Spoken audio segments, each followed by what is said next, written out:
Emotional freedom usually begins more quietly than you expect. It does not always begin with a final conversation or a dramatic decision or a message where you explain everything you have been carrying.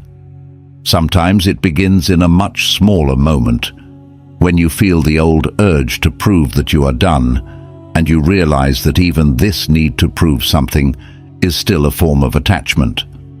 That realization can be uncomfortable, because when someone hurts you, or disappoints you, or treats your presence carelessly, a part of you naturally wants the ending to be seen. You may want them to understand that something has changed. You may want them to notice that you are no longer available in the same way. You may want your silence to carry a message clear enough to make them feel the weight of what they lost. There is nothing strange about that. It is a very human impulse. Pain often wants witnesses. When you have been patient for too long, or forgiving for too long, or quietly hoping that someone would treat you with more care, it can feel almost unfair to detach without making the detachment visible. Part of the heart wants to say, "Look, I am finally walking away. I am finally choosing myself. I am not the same person who kept returning." But this is where the first rule matters. 1. Stop announcing your detachment. Real detachment does not need to be announced, not because your feelings are unimportant, and not because the other person deserves endless silence from you.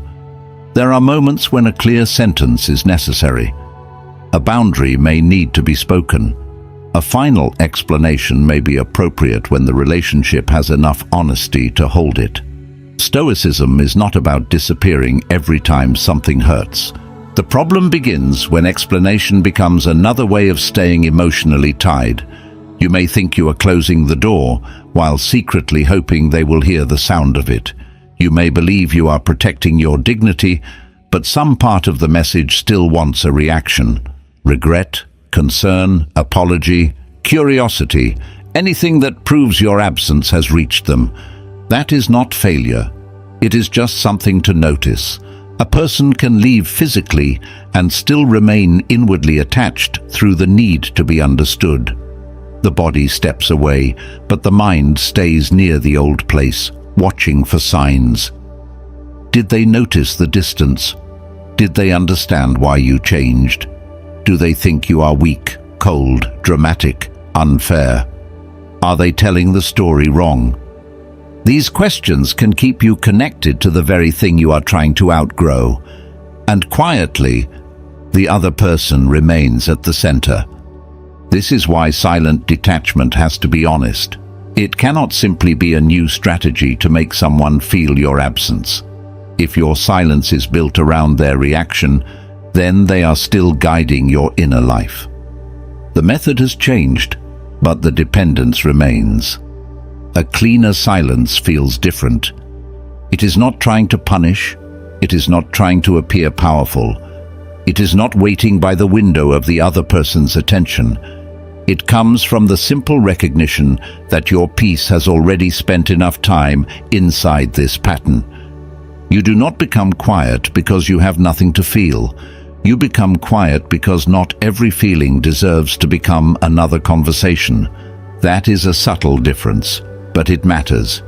There are feelings that need expression, and there are feelings that only ask for expression because they want to keep the wound open. Anger may want one more sentence. Pride may want the perfect closing line. Hurt may want the other person to finally see what they refused to see before. Yet after a certain point, more speech does not always create more truth.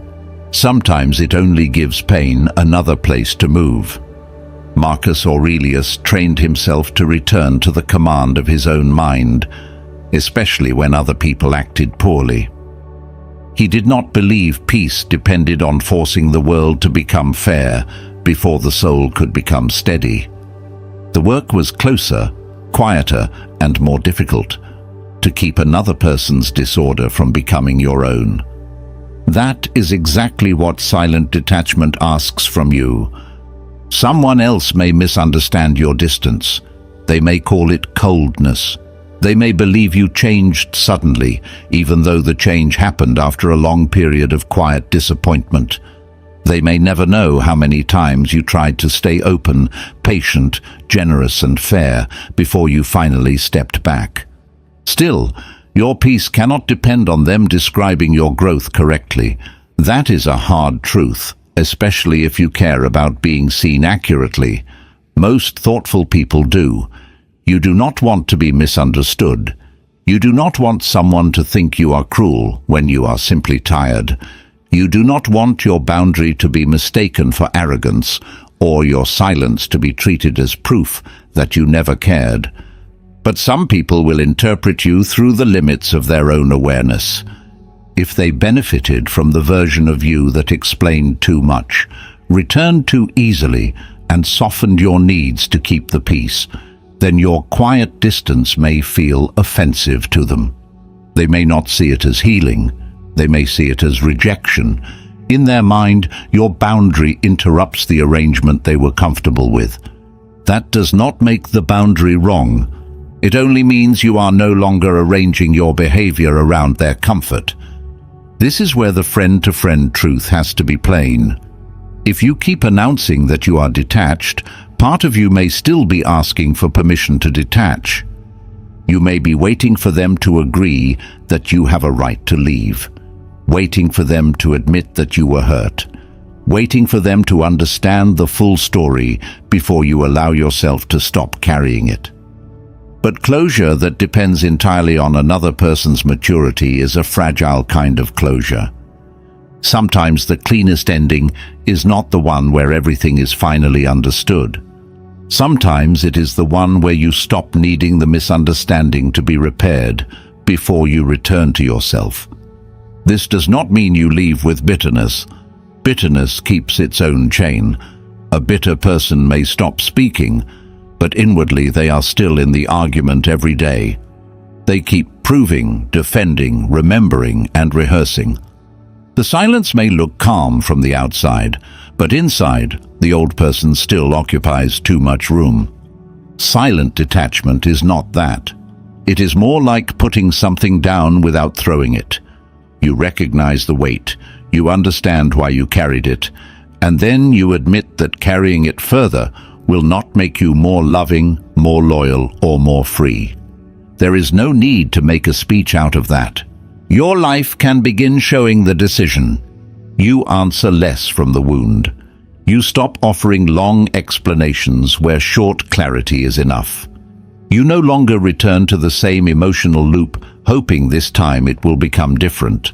Slowly, your attention starts coming back to your own work, your body, your routines, your faith, your friendships, your future. That return is the real evidence of detachment. Not whether they notice, whether you notice, whether your mornings become less shaped by them, whether your mind stops drafting messages you do not truly need to send, whether you can feel the ache without turning it into performance, whether your silence begins to feel less like waiting and more like rest. At first, it may not feel peaceful. It may feel incomplete. The ego likes visible endings. It wants the final scene where your absence lands perfectly, where the other person understands, regrets, and realizes your value. Life often refuses to provide that scene. Many endings are quieter than the ego wants. No confession, no apology, no one standing there with the exact words your heart hoped to hear. That can feel unfair. But emotional freedom often begins at the point where you stop asking life to give you a dramatic ending before you allow yourself a real one. A real ending may be private. It may happen while nothing outside changes. The other person may continue believing their version. They may never ask the right question. They may never realize how long you tried. Yet inside, something settles. Not because the story became perfect, but because you finally stopped making your peace dependent on their awareness. This is why the first rule is not really about silence. It is about ownership. Who owns your attention now? Who owns the room inside your mind? Who decides whether the day is steady or disturbed? If your detachment still needs their reaction, then some part of your emotional life is still rented to them. The work is to bring it back, quietly, without making the return another performance, without turning your healing into a message designed for someone else to decode. You do not need to announce that you are choosing yourself. Begin choosing yourself in ways that are too consistent to require announcement. Care for your life. Protect your mind. Let the old argument end where it has already taught you enough. Step away from the pattern, not to make them suffer, but because staying available to it keeps making you suffer. That is the difference. Silent treatment is about control. Silent detachment is about release. One waits for the other person to feel something. The other stops waiting. One is still tied to reaction. The other returns to responsibility. One tries to make silence loud.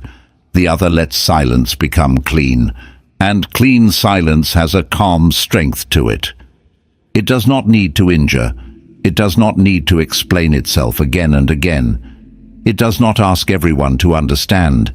It simply protects the part of you that kept getting pulled into conversations, expectations, and emotional patterns that were costing too much. So the first step is simple, but not easy. Allow your detachment to become quieter than your pain wants it to be. Let it live in your conduct before it lives in anyone else's opinion. Because the moment you no longer need them to know that you are free, something in you has already begun to loosen. And from there, the next challenge appears, the first reaction. Even if you choose silence, the first wave of pain will still test whether you are acting from peace or only holding back a reaction that has not yet been mastered. 2. Control the first reaction. The first reaction is usually the most honest part of the wound, but not always the wisest part of you. That is why it feels so urgent. Something happens, and before your mind has fully understood it, the body is already preparing a response. A message appears on the screen.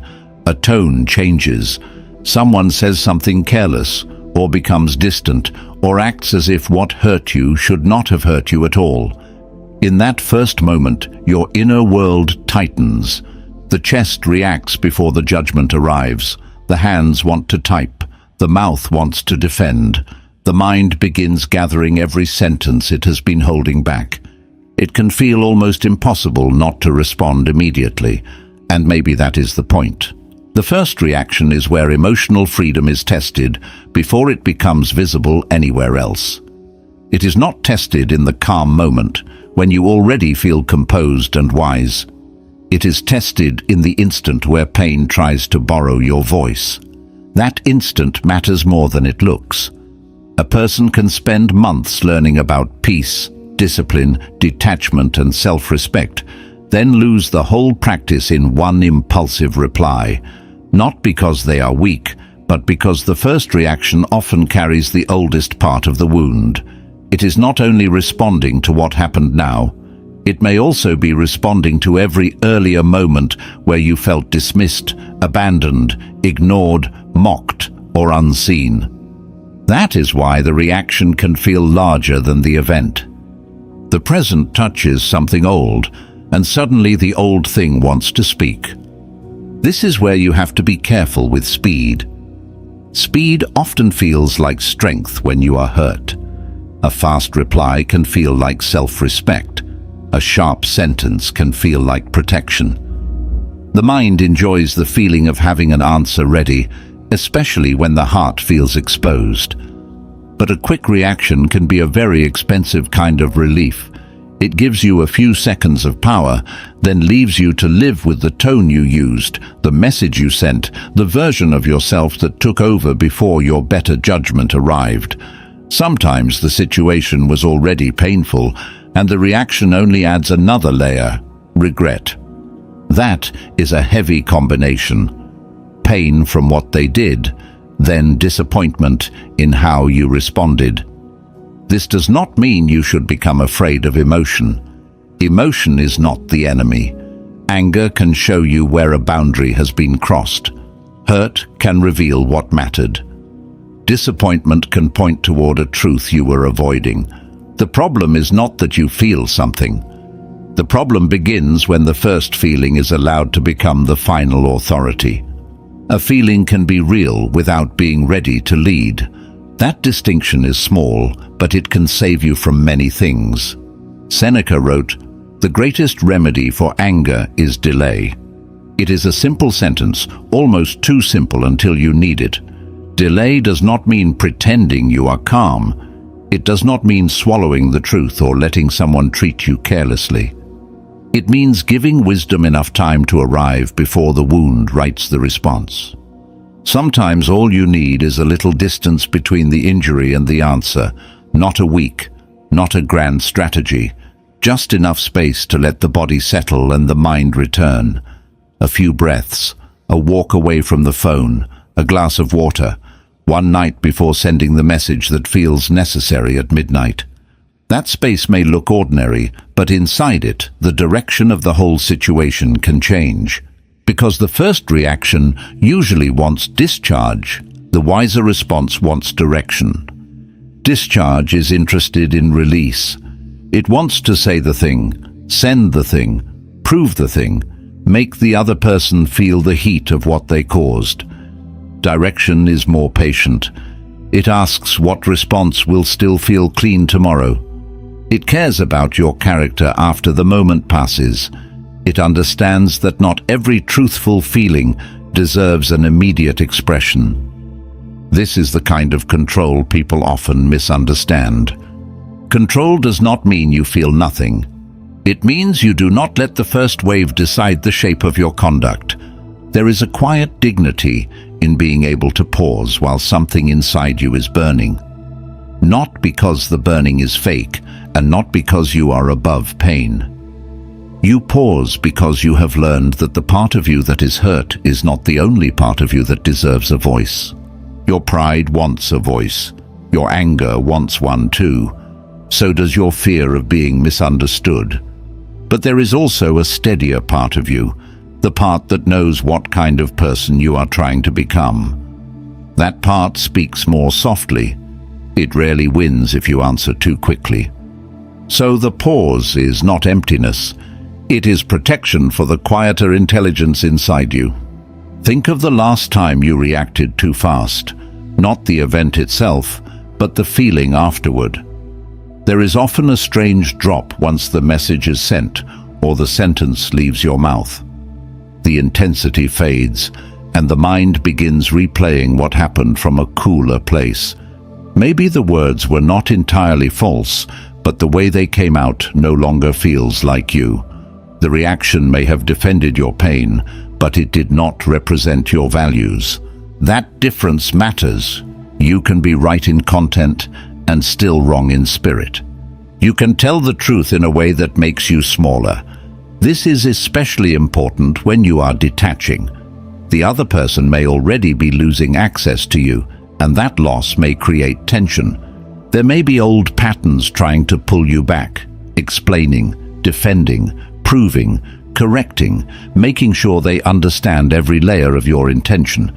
If the first reaction controls you, detachment becomes unstable. You step away, then one provocation brings you back into the same emotional room. The body leaves, the reaction returns. That is why controlling the first reaction is not a small technique. It is the gatekeeper of your freedom. If every careless word can still pull you into a long exchange, then the old pattern still has a key. If one accusation can make you abandon your calm, then their opinion still has more access than it should.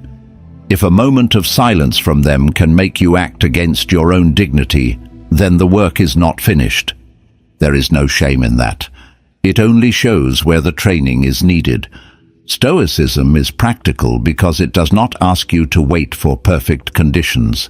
It meets you exactly there, in the difficult second before you respond. The philosophy becomes real when the message is open. The emotions are high, and the old version of you is ready to take control. Not in theory, not in a quote. Right there, in the ordinary, uncomfortable moment. The question becomes simple. Who is about to answer? Is it your wound? Is it your pride? Is it the fear of looking weak? Or is it the part of you that can still choose the kind of person you want to be, even while hurting? This question does not need to be dramatic. It can be asked quietly. Sometimes the only thing that changes is that you do not send the message yet. You leave the room before the conversation becomes cruel. You read what you wrote and realize it was true, but not useful. You decide that clarity can wait until your nervous system is not trying to fight a war. That is not weakness. It is timing. And timing is part of wisdom. A truth spoken at the wrong emotional temperature can become less effective than silence. The other person may focus on your tone instead of your point. You may give them a reason to avoid the real issue. Worse, you may walk away feeling that the situation changed you into someone you did not want to become. That is too much to pay for one immediate release. There are moments, of course, when a response must be firm and immediate. Some situations require directness. A boundary may need to be stated clearly in the moment. Silence is not always the answer, but even then, the goal is not to let panic or rage choose the words. A firm response does not have to be a reactive one. There is a difference between "I need to answer now" and "I need to answer from this state." The second is where trouble begins. If the state is unstable, the response will usually carry that instability. The words may sound strong, but underneath them there is desperation for control. You are not only addressing the situation, you are trying to make the discomfort stop. That urgency can make you over-explain, over-accuse, over-defend, or reveal more of yourself than the moment deserves. A calmer response may say less and carry more weight. It does not need to prove everything. It does not need to win the whole emotional history in one message. It only needs to be clean enough that you can respect it later. That should be the standard. Can I respect this later? Not, will this make them feel guilty? Not, will this prove I am not weak? Not, will this finally make them understand everything? Those questions keep the response tied to their reaction. The better question returns the authority to you. It asks whether the next thing you do will preserve your character, your clarity, and your peace after the emotional heat fades. This is how self-control becomes intimate. It is not a cold rule imposed from outside. It is a form of care for the person you will be after the moment passes. You are protecting tomorrow's self from having to clean up what tonight's pain wanted to throw into the room. That is a kind thing to do for yourself, and it becomes easier with practice. The first pause may feel unnatural, the second may still feel forced. For a while the body will insist that urgency means necessity, but slowly you begin to recognize the old pattern. The rush appears, and instead of obeying it immediately, you watch it. The anger comes, and you give it space without handing it the pen. The hurt rises, but it no longer gets to decide the whole conversation. The gap widens. A small space opens between feeling and action. In that space, freedom begins to become real. Not perfect, real. You may still feel the sting. You may still think of the sentence you wish you could say. Some part of you may still want to make the other person understand exactly how careless they were. But now there is another part present too, a steadier one, reminding you that your response is not only about them, it is also about what you are practicing inside yourself. Every reaction trains something. A fast, wounded reply trains the mind to let pain lead. A delayed, cleaner response trains the mind to return to judgment before action. Over time, these repetitions become character, not in theory, but in the way you behave when you are touched where it hurts. That is why the first reaction matters. It is not just one message. It is not just one sentence. It is a vote for the kind of person you are becoming. If you can hold that first wave without letting it carry you away, detachment becomes more than distance. It becomes inner authority. You no longer need the other person to behave well before you behave with discipline. You no longer let their immaturity decide your tone. You stop measuring strength by how quickly you answer and begin measuring it by how cleanly you choose. This is not easy work, but it is honest work. The next time something in you wants to react immediately, try not to hate the impulse. It is telling you that something hurts. Listen to that much, but do not give it the whole room. Let the pain report what happened. Let wisdom decide what should be done with the report. That is the balance. You are not suppressing the wound. You are refusing to let the wound become your ruler. And once you learn to control the first reaction, you become ready for a deeper kind of detachment, seeing people as they reveal themselves, instead of staying attached to the version of them you hoped they would be. 3. Accept people as their patterns reveal them. Once you learn to slow the first reaction, you begin to see something that reaction often hides. People reveal themselves over time, not only through what they say in emotional moments, and not only through the version of themselves they present when they want to be understood well. They reveal themselves through patterns, through what repeats, through how they handle discomfort, responsibility, honesty, distance, apology, silence, and the effect their behavior has on other people.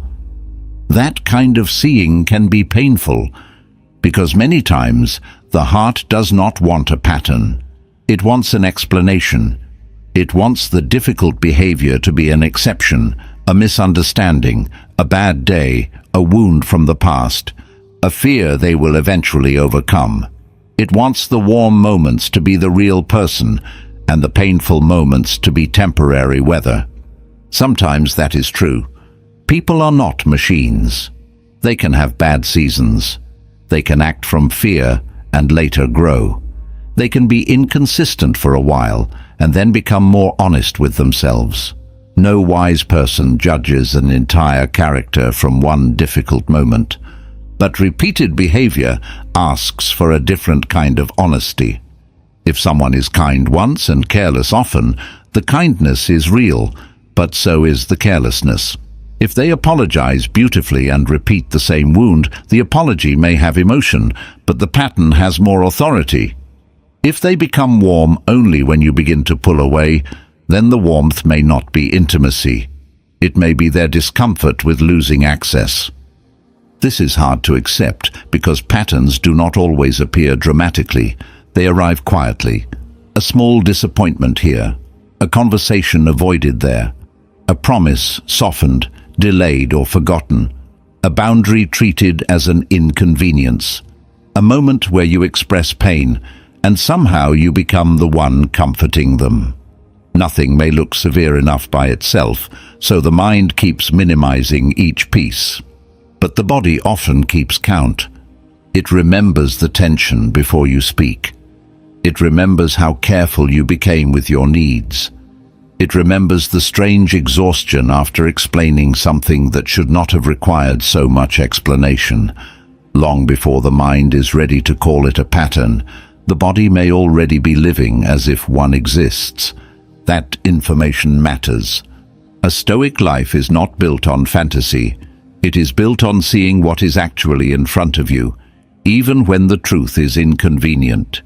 Marcus Aurelius trained himself to look at things plainly, not through fear, not through resentment, but without the decorations the mind adds when it wants reality to be more comfortable than it is. That is the spirit of this rule. Accept people as their patterns reveal them. Not as your hope edits them. Not as their words decorate them. Not as they might become if every obstacle inside them suddenly disappeared. as their conduct keeps showing them to be. This does not mean you reduce a person to their worst moment. That would be unfair. Everyone has moments they are not proud of. You have them too. A mature mind leaves room for growth, context, repentance, and change. The point is not to become suspicious of everyone. The point is to stop letting a few beautiful exceptions erase a painful pattern. That is where attachment becomes dangerous. One tender message can make you forget weeks of uncertainty. One apology can soften your memory of the same wound happening many times. A rare moment of clarity can convince you that the person is finally becoming who you hoped they were, even if the next few days quietly return to the old rhythm. The mind can become loyal to the exception because the exception keeps hope alive. The pattern, if accepted, may require a decision, and decisions are often more frightening than hope. Hope allows you to remain emotionally near. It gives you a reason to wait, to explain again, to stay patient, to believe that the real person is hidden underneath the behavior. Acceptance asks for something harder. It asks you to stop treating potential as if it were presence. A person's potential can be beautiful. It can also be irrelevant to your peace if they are not living from it. This is not a cruel thing to say. It is simply clean. Someone may have depth they have not learned to practice. They may have love they do not know how to express steadily. They may have good intentions that collapse whenever responsibility is required. All of that can be true, and still, you are the one living with the effect of their pattern. You do not live with their potential, you live with their behavior. That sentence can feel heavy, but it brings the mind back to reality. Many people stay attached to the person they believe someone could become. They fall in love with the healed version, the honest version, the version who finally understands, the version who stops running, the version who gives consistently what was once given only in flashes. In the imagination, that version can feel very close. In real life, it may never arrive. And your nervous system cannot build peace on a person who only exists in possibility. It needs what is repeated: steadiness, respect, clarity, accountability, care that does not appear only when distance threatens the connection. A person who cares about you in a way that is livable will not require you to survive on rare moments of warmth while explaining away the regular presence of confusion. This is where acceptance becomes merciful, even though it hurts at first. You stop demanding that they become someone else before you can make a sane decision. You stop keeping the case open forever. The evidence may not be what you wanted, but it is still evidence. Their behavior has been speaking for a long time, even when your hope kept translating it into something gentler. A calm kind of grief may come with that realization, because accepting a pattern often means losing the imagined version of the person, the one you kept defending inside your own mind, the one who would have loved you properly if life were different, if fear were smaller, if timing were kinder, if they were less wounded, more aware, more ready.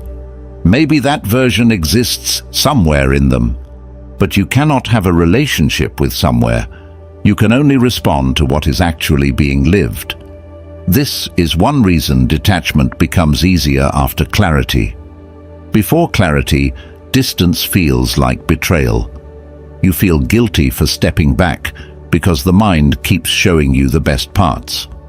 After clarity, distance begins to feel less like punishment and more like alignment. You are no longer leaving because you hate them. You are leaving because the pattern has become visible enough that staying would require you to betray what you know. That is a very different kind of distance. It does not need anger to justify itself. It does not need to exaggerate the other person's faults. It simply respects reality. And reality does not always need to be dramatic to be decisive. Someone does not have to destroy you to show they are not safe for your peace. They do not have to become a villain before you are allowed to step back. A pattern of confusion can be enough. A pattern of disregard can be enough. A pattern of making you feel alone inside the connection can be enough. You are allowed to take quiet evidence seriously. This can be difficult if you are used to waiting until things become unbearable. Some people only allow themselves to leave when the pain becomes obvious enough to defend in front of others. They need a dramatic injury, a final betrayal, a clear reason no one can question. But wisdom does not always wait for disaster. Sometimes it notices the direction before the collapse. This is where Stoicism becomes practical again. It teaches you to give more authority to what is within your control than to what you wish other people would become. You cannot control whether someone develops self-awareness. You cannot control whether they finally understand the cost of their behavior. Their willingness to change belongs to them.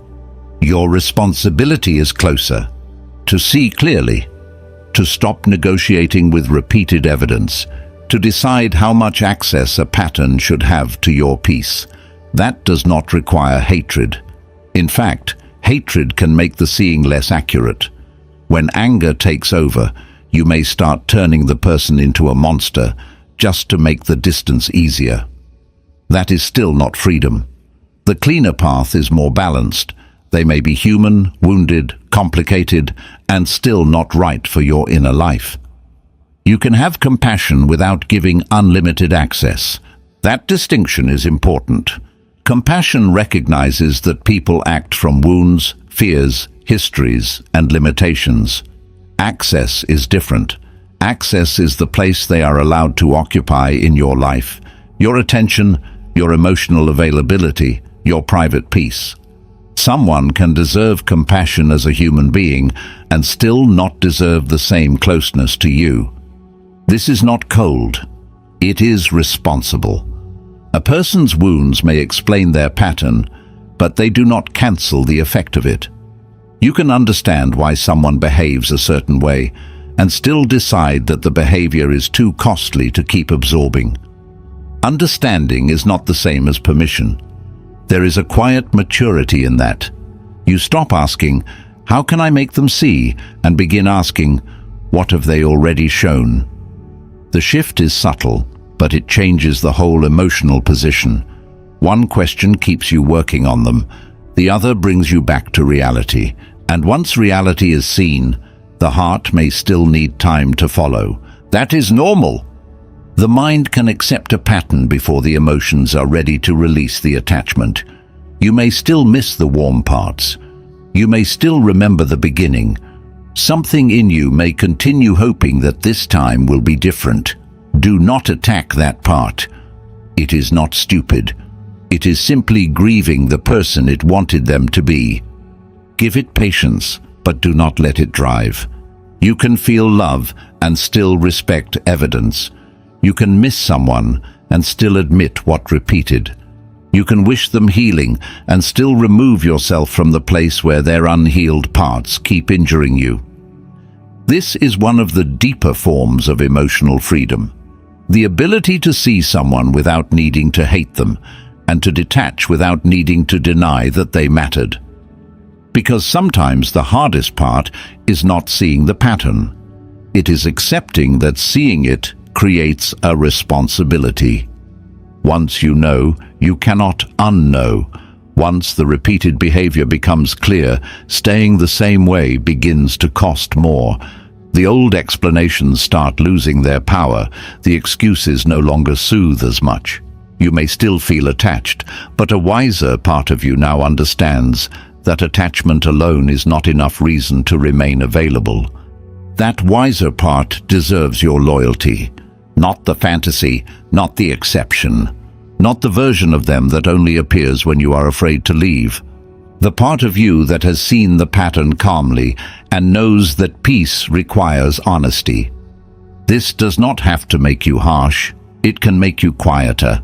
You no longer need to argue with the evidence. You no longer need to convince them of what their behavior has already made clear. The energy once spent explaining the pattern can begin returning to your own life. That return is part of detachment. And as it happens, another freedom becomes possible. Freedom from their opinion of you.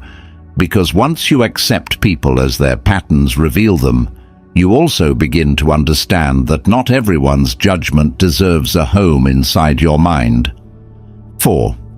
Detach from their opinion of you. Once you begin seeing people through their patterns, their opinion of you starts to feel different. Not harmless exactly. It may still sting. Being misunderstood can hurt, especially when you know you acted with more patience, more care, or more restraint than they are willing to admit. There is a particular kind of pain that comes from being judged by someone who did not fully understand what you carried. Still, their opinion is not the same as the truth. It is only their view from where they stand, and where they stand may be shaped by pride, fear, defensiveness, immaturity, pain, or the simple desire not to see their own part clearly. A person can speak confidently about you and still be speaking from a very small window. Confidence does not make their judgment accurate. Volume does not make it fair. Distance does not make them wise. That is worth remembering, because when you are emotionally attached, their opinion can feel larger than it deserves to be. A single sentence from them can disturb your whole day. One unfair description can send you back into explanation. If they call you cold, you want to prove you cared. If they call you dramatic, you want to show how much you held in. When they misunderstand your silence, something in you wants to reopen the whole story just to correct the way they are seeing you. That desire is very human. No one wants to be misread by someone who mattered. But there is a hidden trap here. The more you try to control their opinion, the more their opinion begins to control you. You may think you are defending your character, while in reality your character is being pulled into another performance. The mind becomes busy managing an image instead of protecting peace. This is a subtle form of captivity. A person may no longer have direct access to your life, yet their judgment still shapes your inner weather. You imagine what they think. You rehearse what you would say if they accused you. Their possible version of the story starts living beside you, even when they are not present. At that point, the problem is no longer only their opinion. It is the authority you have given it. Stoicism does not ask you to become indifferent to reputation in a foolish way. Reputation can matter in practical situations. Character can be misrepresented in ways that need correction. There are moments when truth should be spoken clearly, especially when silence would allow real harm to grow. But most emotional entanglements are not solved by endless image repair. After one honest clarification, after a boundary has been stated, after your conduct has already spoken, there may be nothing more to protect except your ego's desire to be seen perfectly. That desire can become exhausting because no human being is seen perfectly by everyone. Someone will always misunderstand the part they were not mature enough to meet. That does not mean you should keep returning to explain it. Epictetus often pointed people back to what belonged to them and what did not. Your intentions, your choices, your discipline, your honesty, these are close enough to examine and correct. Another person's interpretation lives in a more unstable place. You can influence it sometimes, but you cannot own it. You cannot enter their mind and arrange every thought until it becomes fair. Trying to do that will make your peace dependent on a house you do not live in. This is where detachment becomes practical.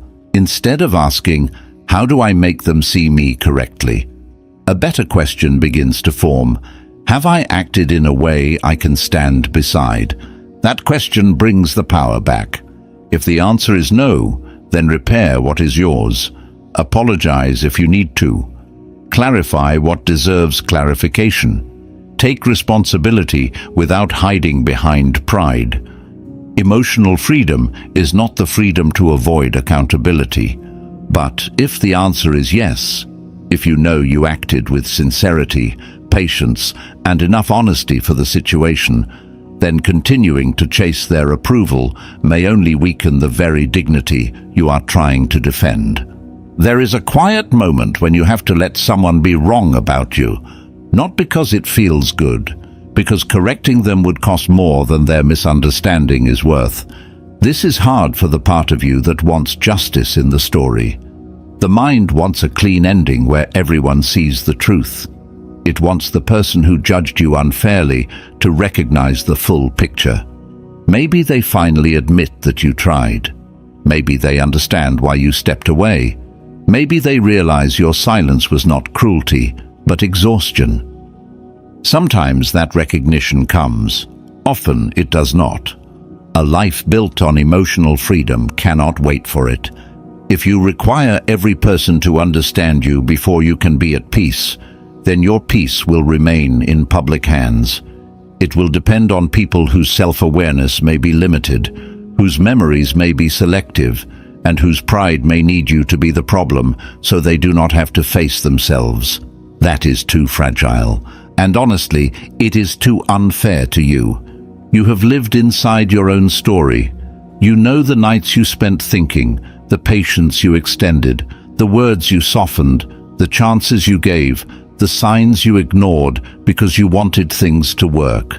Another person may reduce all of that to one convenient explanation. They may call you distant without understanding how much closeness had already cost you. Let the reduction be theirs. Do not make it your prison. This does not mean you become arrogant. Arrogance refuses correction because it cannot bear humility. Detachment from opinion is different. It listens when there is truth, learns what is useful, and releases what is distorted. The ego rejects everything that hurts. Wisdom examines the wound before deciding what belongs there. That balance matters. Sometimes criticism hurts because it is false. At other times it hurts because it touches something true. A mature person does not dismiss every uncomfortable opinion as ignorance. He asks whether there is a lesson inside it. If there is, he takes the lesson without handing over his whole identity. If there is not, he lets the noise pass without building a home around it. This is how you become less easy to control. Not by pretending you do not care, by caring more about truth than image. Image is fragile because it depends on how others narrate you. Truth is steadier because it depends on what you know, what you practice, and what you are willing to correct. The more your life is rooted in truth, the less desperate you become to be described correctly by people who may not be committed to fairness.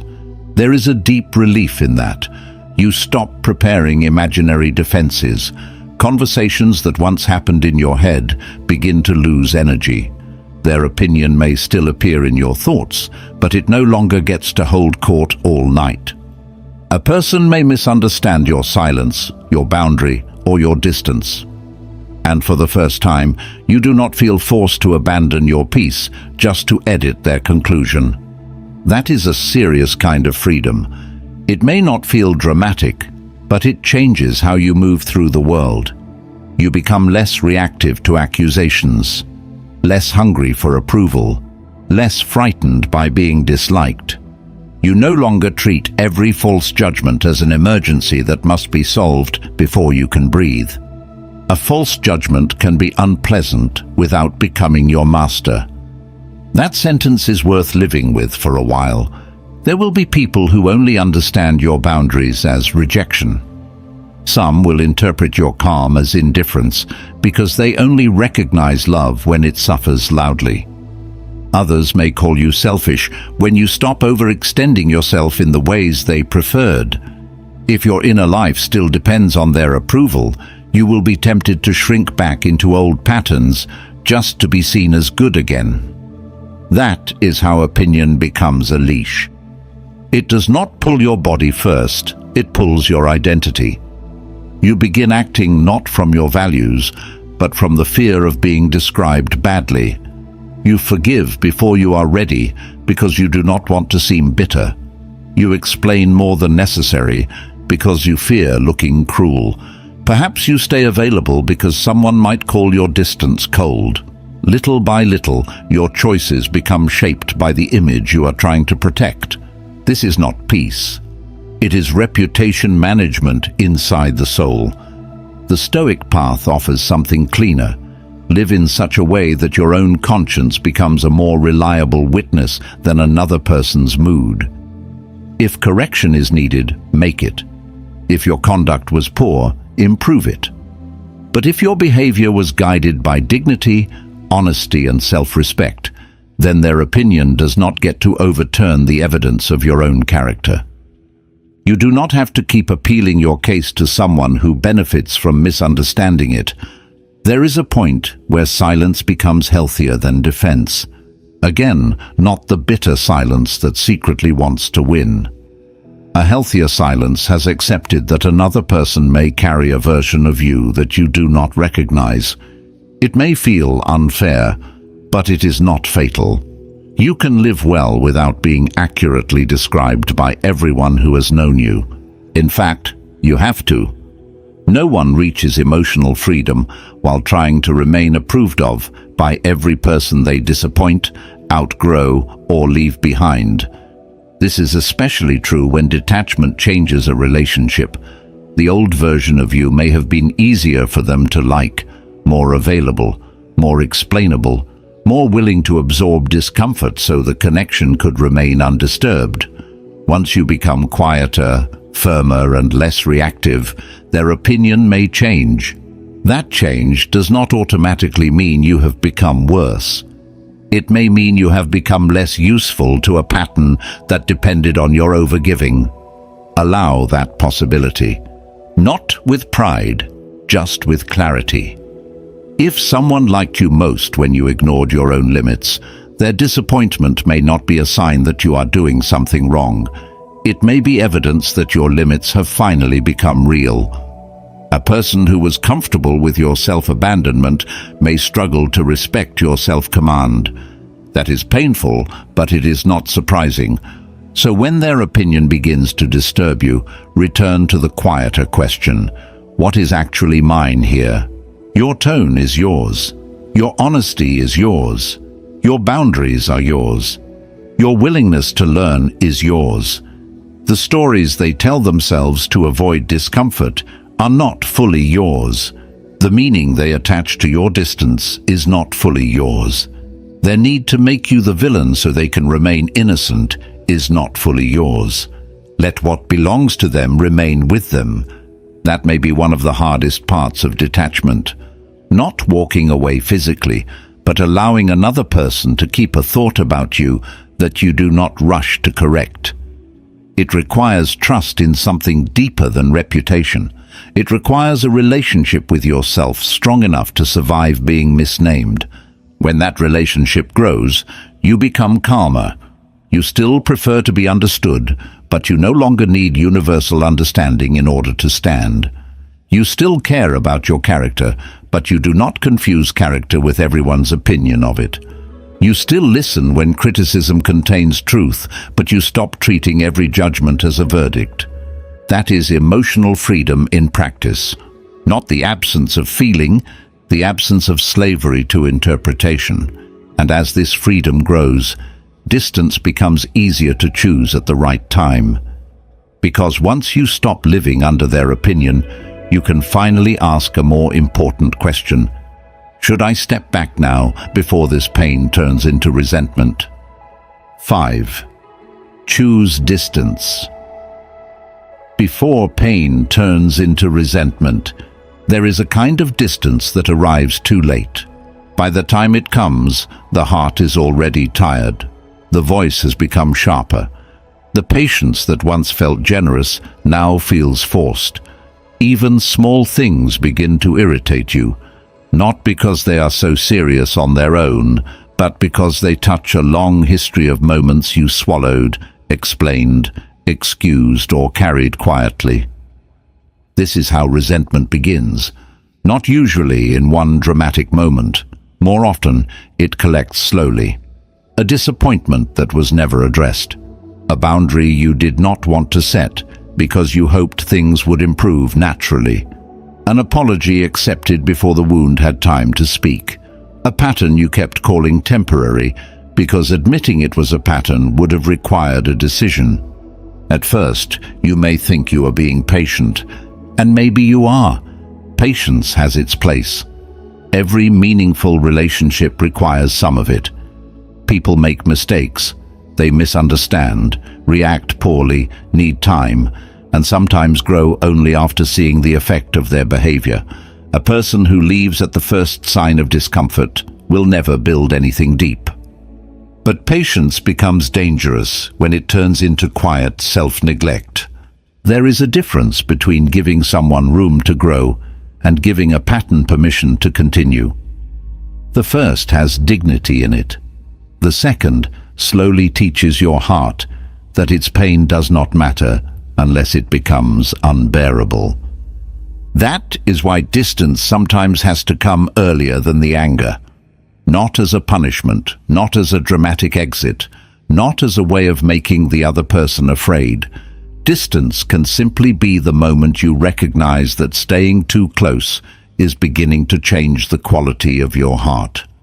And that matters, because the goal is not only to survive the situation, it is to survive it without becoming bitter, cruel, suspicious, or emotionally hardened in ways you will later mistake for wisdom. Many people wait until resentment gives them permission to leave. They stay through repeated disappointment, repeated confusion, repeated emotional overextension, until eventually something inside them becomes cold enough to detach. By then, leaving may be easier, but it is also heavier. The distance is no longer clean. It carries all the anger that was not listened to earlier. A cleaner distance often begins before hatred appears. It begins when you can still see the other person as human, but you also see that closeness to them is becoming costly. There is still compassion, but not enough denial to keep pretending. You can understand some of their wounds, perhaps even feel sadness for them, while admitting that understanding their pain does not mean you must continue absorbing the consequences of it. This is a mature kind of separation. Quiet, sad, but sane. You do not need to wait until someone becomes a villain before you are allowed to step back. That belief keeps many people trapped. They look for a reason dramatic enough to justify distance. If the other person did something unforgivable, then leaving feels easier to defend. If the harm is subtle, repeated, and difficult to explain, they question themselves. But repeated small wounds can shape you just as deeply as one obvious betrayal. A person does not have to destroy your life to disturb your peace beyond what is healthy. They may simply keep pulling you into confusion. They may make you feel responsible for emotions that are not yours to manage. Perhaps every conversation ends with you doubting your own perception. Over time, even without one dramatic injury, you become less steady around them. That is enough to notice. Distance does not always need a courtroom. Sometimes it only needs honesty. Seneca wrote with great seriousness about anger because he understood how easily it takes possession of the mind. Anger rarely feels like a loss of control at first. It feels like clarity. It feels like strength. It feels like the part of you that finally refuses to be humiliated. Yet if it grows unchecked, it often damages the person carrying it long before it reaches the person who caused it. Resentment works in a similar way. It convinces you that you are protecting yourself while slowly poisoning the inner space you are trying to protect. This is why stepping back early can be an act of mercy. Mercy toward yourself because you stop standing in the place where the wound keeps reopening. Mercy toward the other person because you leave before your heart starts speaking from accumulated bitterness. Even if they do not understand that mercy, it still matters that you chose not to let the situation turn you into someone harsher. There is a quiet tragedy in staying too long. You begin by wanting to preserve the connection. You want to be fair. You do not want to overreact. You remember the good parts, so you keep making room for the difficult ones. But slowly, the effort to preserve the relationship starts damaging the part of you that was capable of love in the first place. Your warmth becomes guarded. Your generosity becomes accounting. Your patience becomes resentment, wearing a calm face.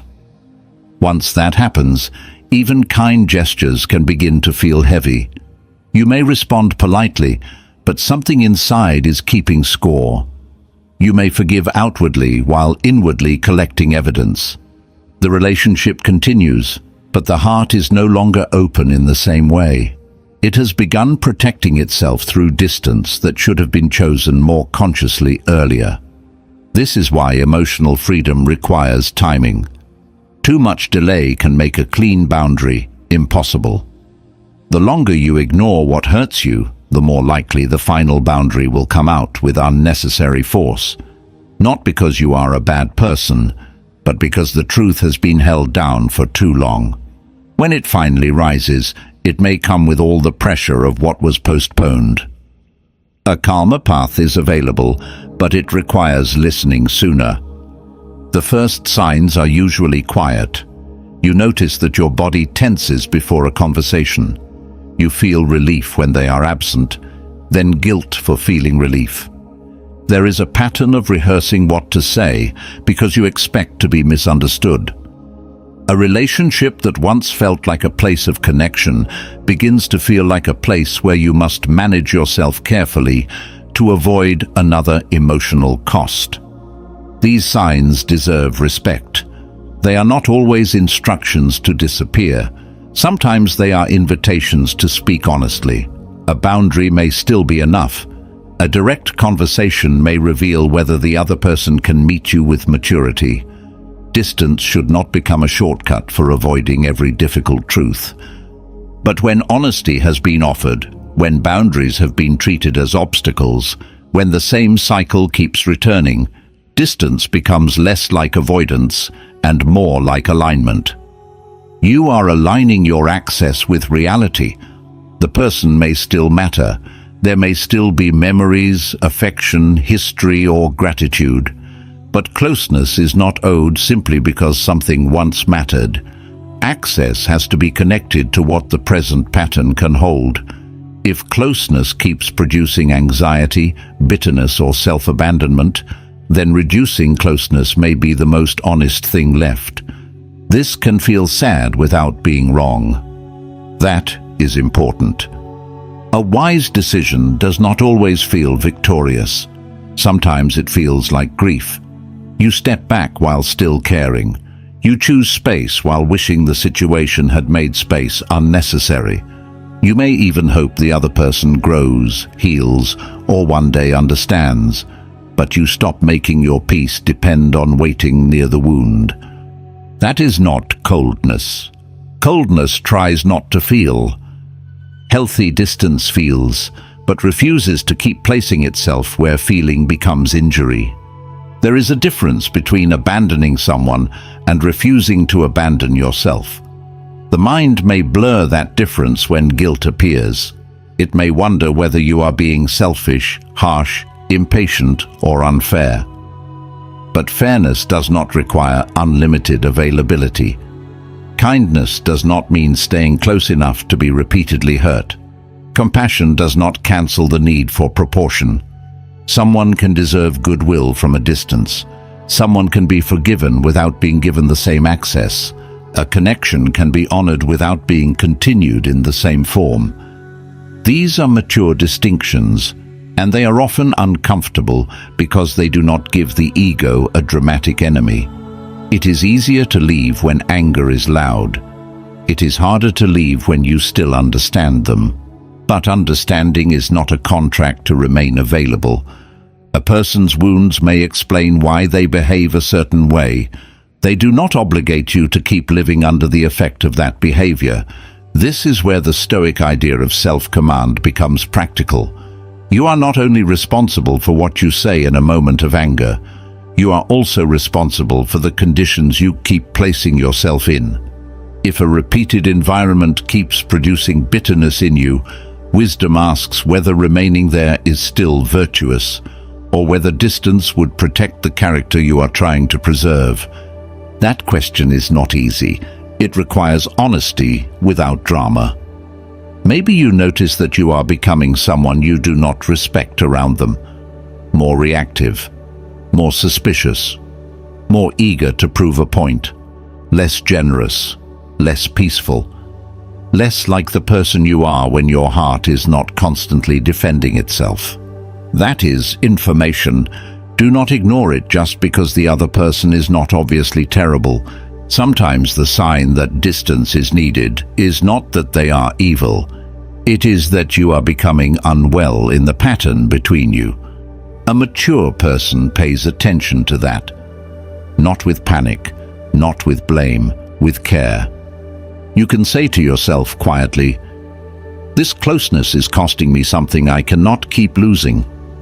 You may not need to announce it. You may not need to convince anyone.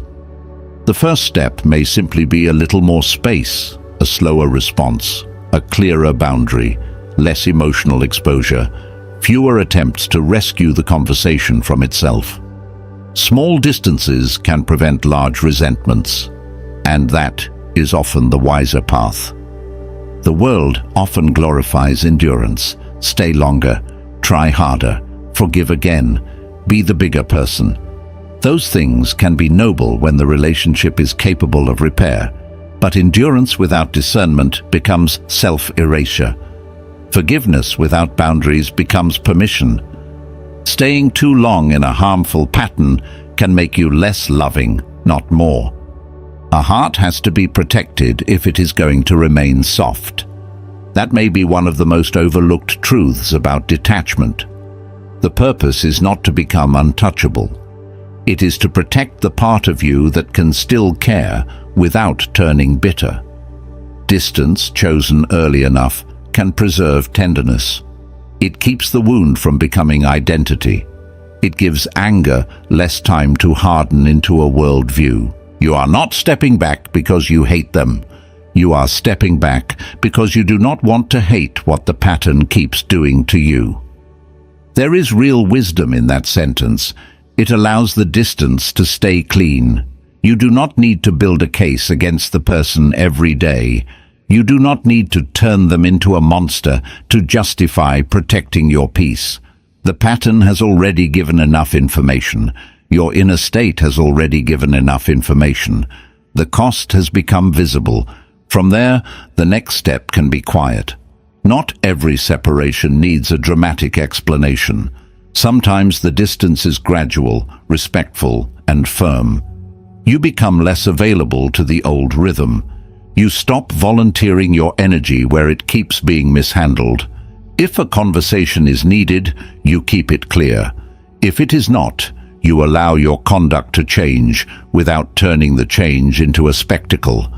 The aim is not to make them suffer your absence. The aim is to stop making yourself suffer your availability. That is the difference between revenge and freedom. Revenge still wants the other person to feel something. Freedom is more interested in what you are no longer willing to keep feeling. Revenge keeps measuring their reaction.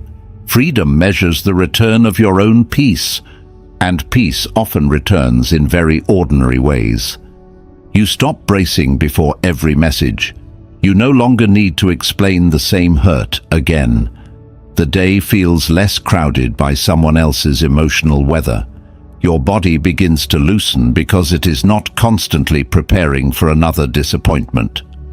None of this may look dramatic from the outside, but inside it feels like room returning. That room matters. It is the space where resentment could have grown, but did not. The space where bitterness could have taken root, but was interrupted. The space where your heart can recover without being forced to harden in order to survive. This is why distance before resentment is not weakness. It is emotional stewardship. You are caring for what remains in you before it becomes distorted by staying too long. You are choosing to leave with clarity rather than waiting until anger becomes the only thing strong enough to carry you out. And once you understand this, distance becomes less frightening. It is no longer a sign that you failed to love. Sometimes it is the only way to keep love from turning into something darker. Sometimes it is the only way to protect respect, for them, for yourself, and for the part of your life that should not be consumed by a pattern that keeps asking for more than it gives. Still, even after you choose distance, the mind may look for one more thing, an explanation, a final answer, a clean reason that makes the whole story easier to put down. And that becomes the next rule, learning to release the need for final explanations. 6. Release the need for final explanations. After you create distance, the mind often asks for one more thing before it agrees to rest. An explanation, not just any explanation, but the one that finally makes everything feel clean.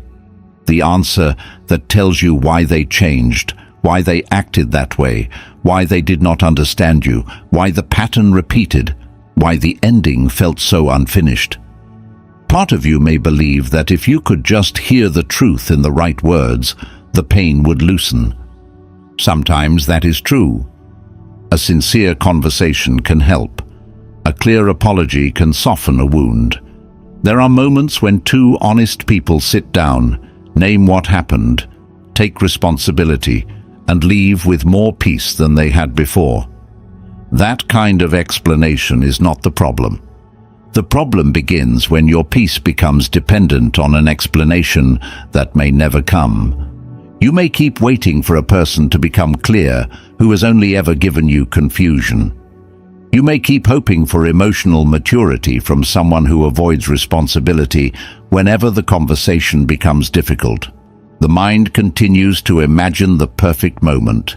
They return, they understand, they admit what they did, they explain the silence, and suddenly the whole story becomes easier to carry. But life does not always give that scene. Some people leave you with fragments, a vague excuse, a cold ending, a half apology that avoids the real wound, a silence that forces you to build your own meaning around what they refused to say. You may never know whether they were afraid, selfish, confused, careless, ashamed, or simply not capable of meeting the situation with honesty. That uncertainty can feel cruel. Not because you need every detail, because the mind struggles to put down what it cannot name. An unclear ending keeps the door slightly open. It gives imagination room to keep working. Perhaps there was something you missed. Perhaps the story is different from what it looks like. Perhaps one more conversation would reveal the hidden truth that makes the pain finally understandable. This is how the need for explanation becomes another form of attachment. It keeps you emotionally near the person even after you have stepped back. Your body may no longer be in the conversation, but your mind keeps waiting beside it. You replay what was said, what was not said, what they might have meant, what they could have been hiding. The search for clarity begins as healing, then slowly turns into a loop. There is a point where the search for an answer becomes more painful than the unanswered question itself. That is hard to admit, because wanting an explanation feels reasonable. You were affected. Something mattered. A situation changed you. Of course the mind wants a reason. The need for meaning is human.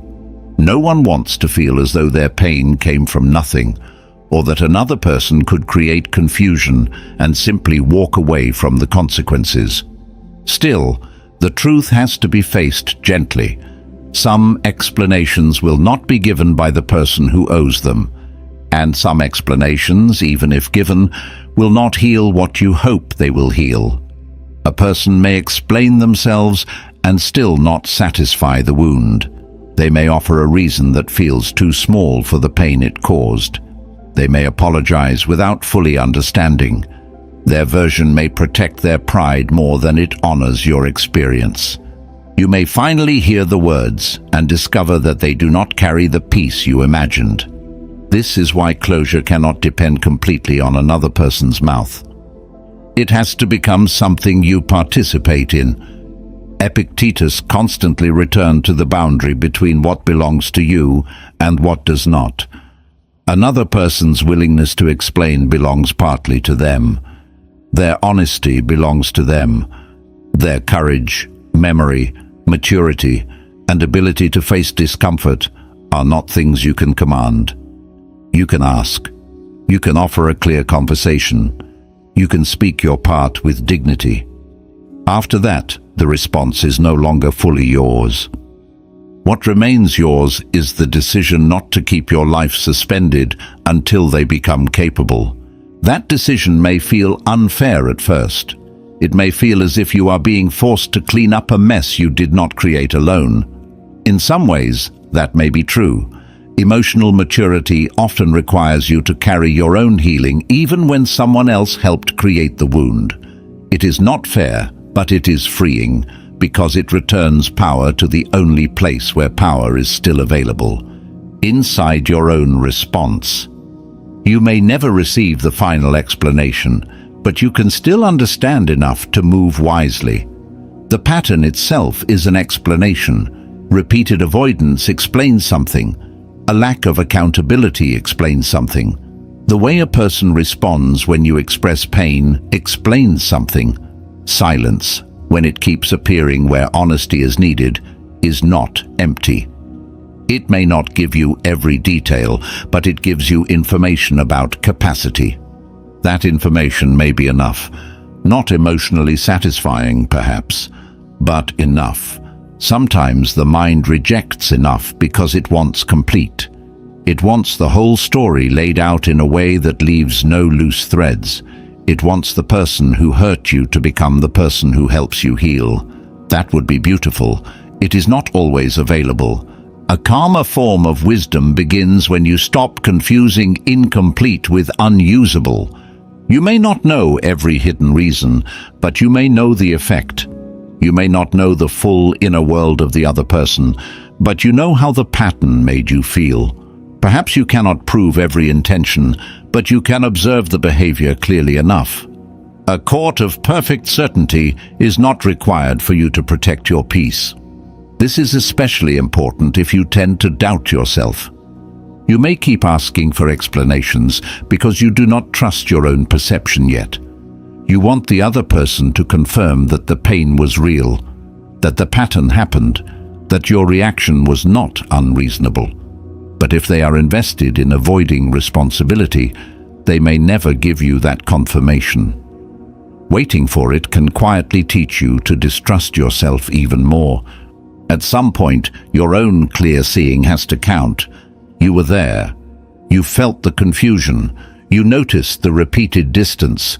You experienced the cost of their inconsistency, avoidance, or carelessness. Your body carried the tension. Your mind lived inside the uncertainty.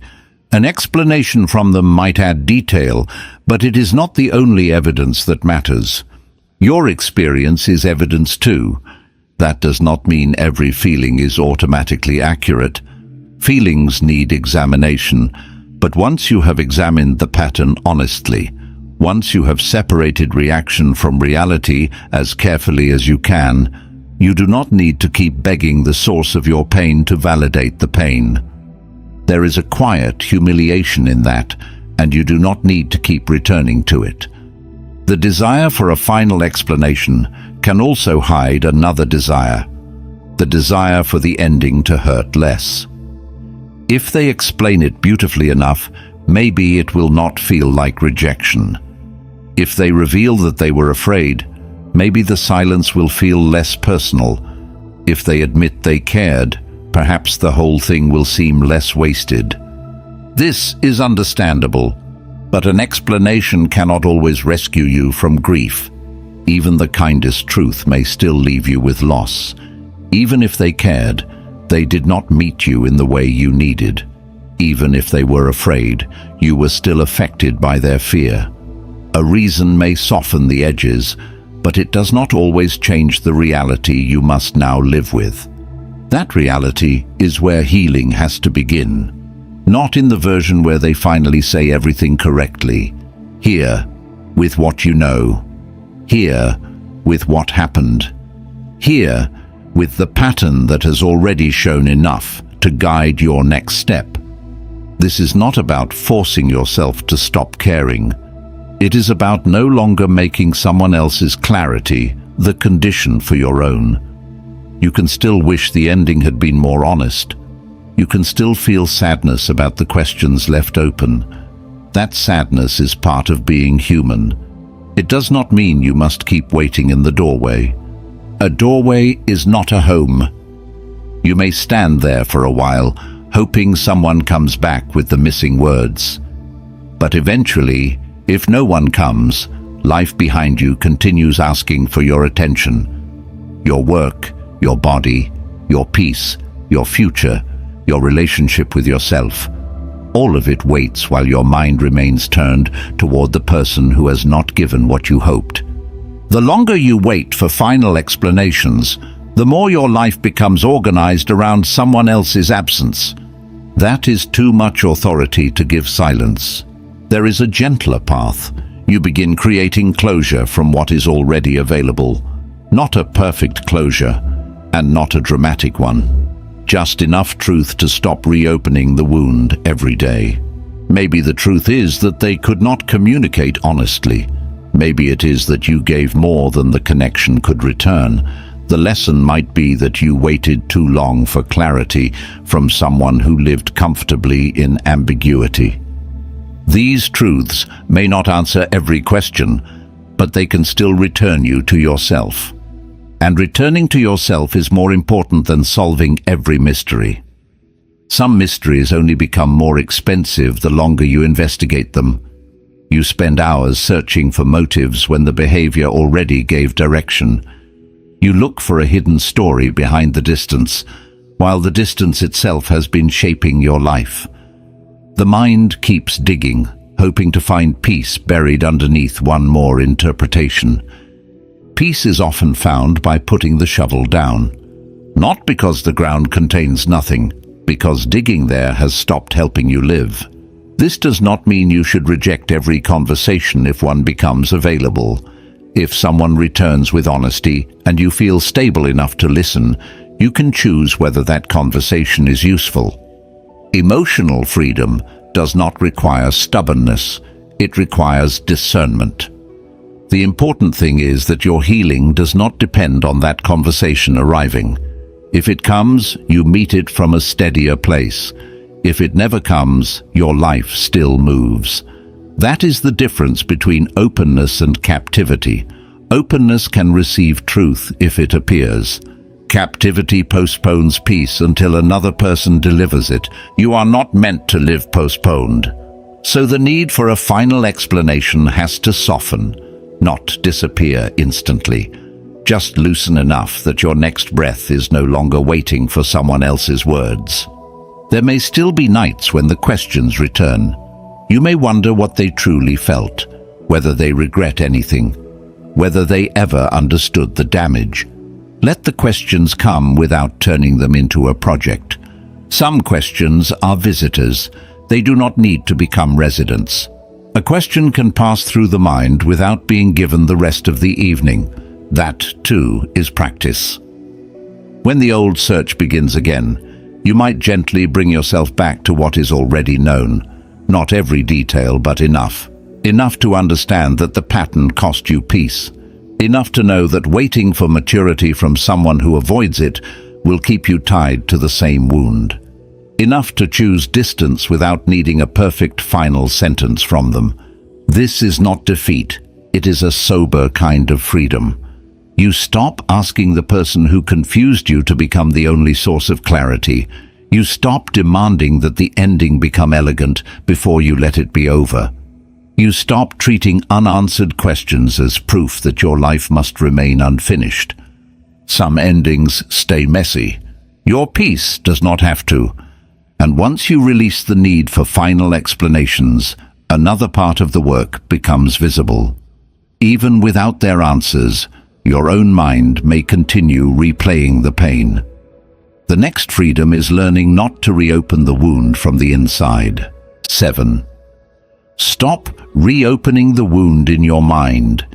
Even when the conversation ends, the mind can keep it alive. That is one of the hardest parts of detachment.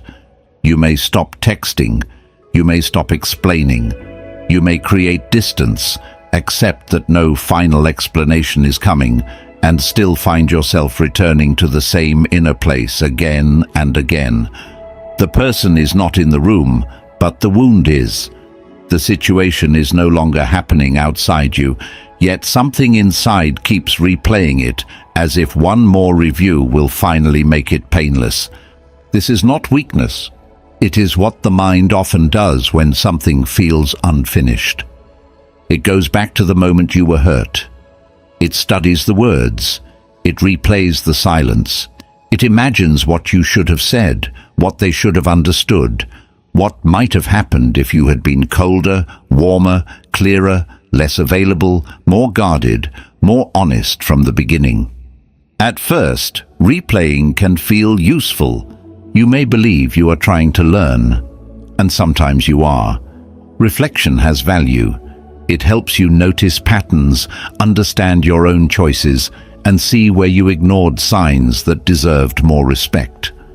A life without reflection becomes careless. Stoicism never asks you to avoid examining yourself. But there is a point where reflection quietly becomes self-injury. You are no longer learning from the wound. You are touching it to see if it still hurts. And, of course, it does. The mind may disguise this as problem-solving, but the body knows the difference. Real reflection leaves you a little clearer, even if it is uncomfortable. Rumination leaves you more exhausted, more restless, and more tied to the same person. It gives you the feeling of movement while keeping you in the same room. That is why this rule matters. Stop reopening the wound in your mind, not because the pain was not real, not because you should be over it by now. Healing does not work on command, and a serious wound does not close just because you understand it intellectually. The point is not to shame yourself for remembering. The point is to notice when remembering has become another form of remaining. There is a difference between a memory visiting you and you building a life around the memory. The first is natural. The second slowly becomes a prison. A thought comes, and before you know it, you are back inside the old conversation. You answer them in your head. You explain yourself better this time. You imagine them finally understanding, or regretting, or revealing what they never said. For a few minutes, the mind feels active. Afterward, nothing has healed. You are only tired. This is the quiet cost of mental replay. It keeps asking for your attention without giving you peace in return.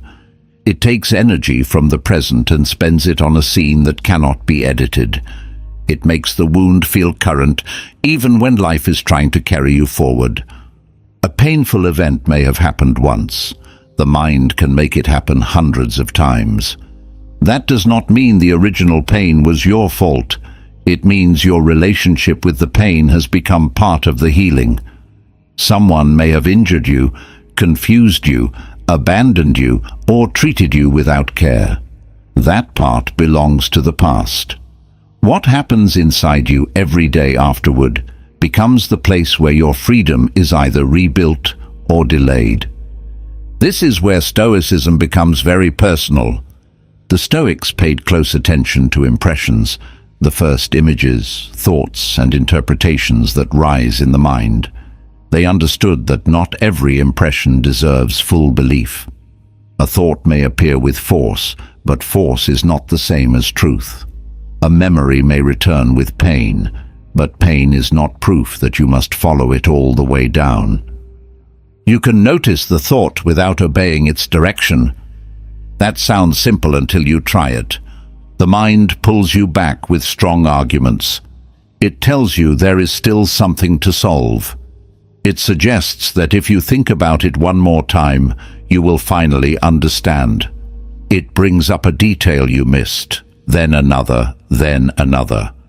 Soon, the whole emotional machinery is running again, and the wound gets fresh air. This is why the first act of freedom is not to erase the memory. It is to stop feeding the loop. You may not control the first appearance of the thought.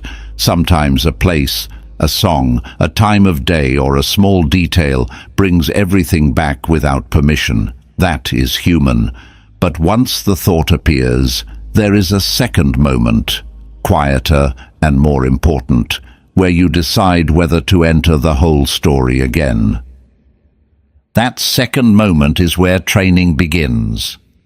You can say to yourself gently, "I know this place. I have been here before." Not with anger toward yourself, not with panic, just recognition. The mind is opening the old room again, and you do not have to walk inside every time the door appears. There is dignity in that small refusal. You are not denying the wound. You are refusing to keep using your imagination as a place where the wound stays alive. Many people do not realize how much pain is extended by imagined conversations. The real relationship may be over, but the inner relationship continues. You still debate them. You still defend yourself. You still wait for them to respond correctly in a scene that exists only in your mind. The strange thing is that this can feel comforting. At least inside the replay, they are still near. Even if the nearness hurts, it gives the attachment something to hold. The mind would rather suffer around a familiar person than face the emptiness that comes when the connection truly loses its center. So it keeps the story active. It keeps returning to the pain, because the pain has become the last form of contact. That is a difficult truth, but it explains a lot. Sometimes you are not replaying because you want to suffer. You are replaying because part of you is afraid of what silence will feel like when the story finally stops. When there is no more argument to rehearse, no message to draft, no explanation to seek, no imaginary scene where they come back with the right words, you are left with yourself, with the life that was waiting under the noise, with the grief that cannot be negotiated away, with the simple fact that something mattered, and now it must be released without a perfect ending. That emptiness can feel frightening, but it is also where healing begins to become real. As long as the mind keeps replaying, it avoids the deeper grief. Replaying gives pain a task. Grief has no task at first. It only asks to be felt, accepted, and slowly integrated. That is why people often prefer rumination to sadness. Rumination feels active. Sadness feels exposed, but sadness, when faced honestly, can move. Rumination circles. This is a difference worth remembering. If a thought returns and leaves you softer, clearer, or more honest, it may be grief doing its work. If it returns and leaves you tense, angry, desperate, or stuck in the same inner debate, it may be the wound asking to be reopened. The two can feel similar at first, but their effects are different. One helps the heart digest what happened, the other keeps feeding it the same sharp piece. So when the replay begins, the question is not, "Why am I still thinking about this?" That question can turn into self-attack. A better question is this thought helping me heal, or is it keeping me attached? That question is calm. It does not shame you. It simply asks whether the mind is serving your freedom or serving the old pattern. If the thought is helping, stay with it carefully. Learn what it has to teach. Maybe you need to admit where you ignored yourself. Maybe there is a boundary you should have set earlier. Perhaps the memory is showing you a pattern you never want to repeat. That kind of reflection can be painful, but it gives something back. If the thought is only replaying the injury, you are allowed to step away from it. Not dramatically, not by forcing the mind to become blank, just by redirecting your attention towards something real and present.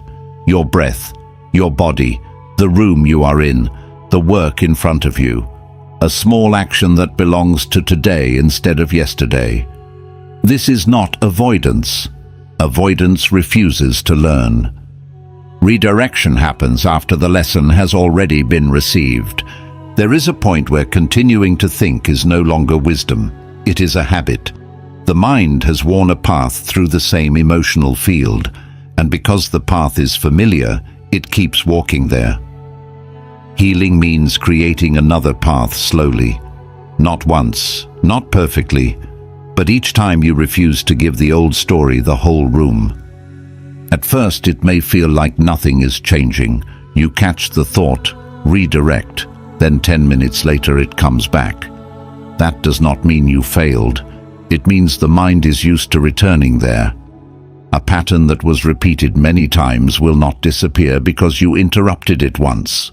But every interruption matters. It teaches the mind that the old route is no longer the only route. This is how freedom becomes practical.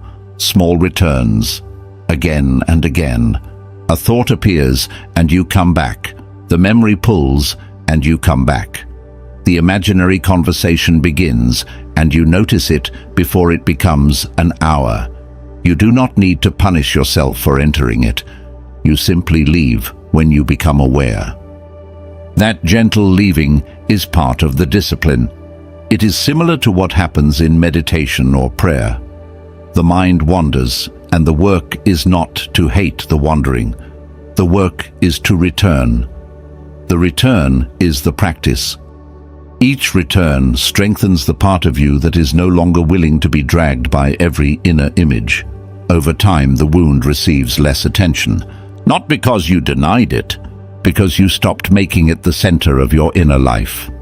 There will still be days when it returns strongly. Healing is not a straight line. A memory can come back after weeks of quiet and feel strangely alive.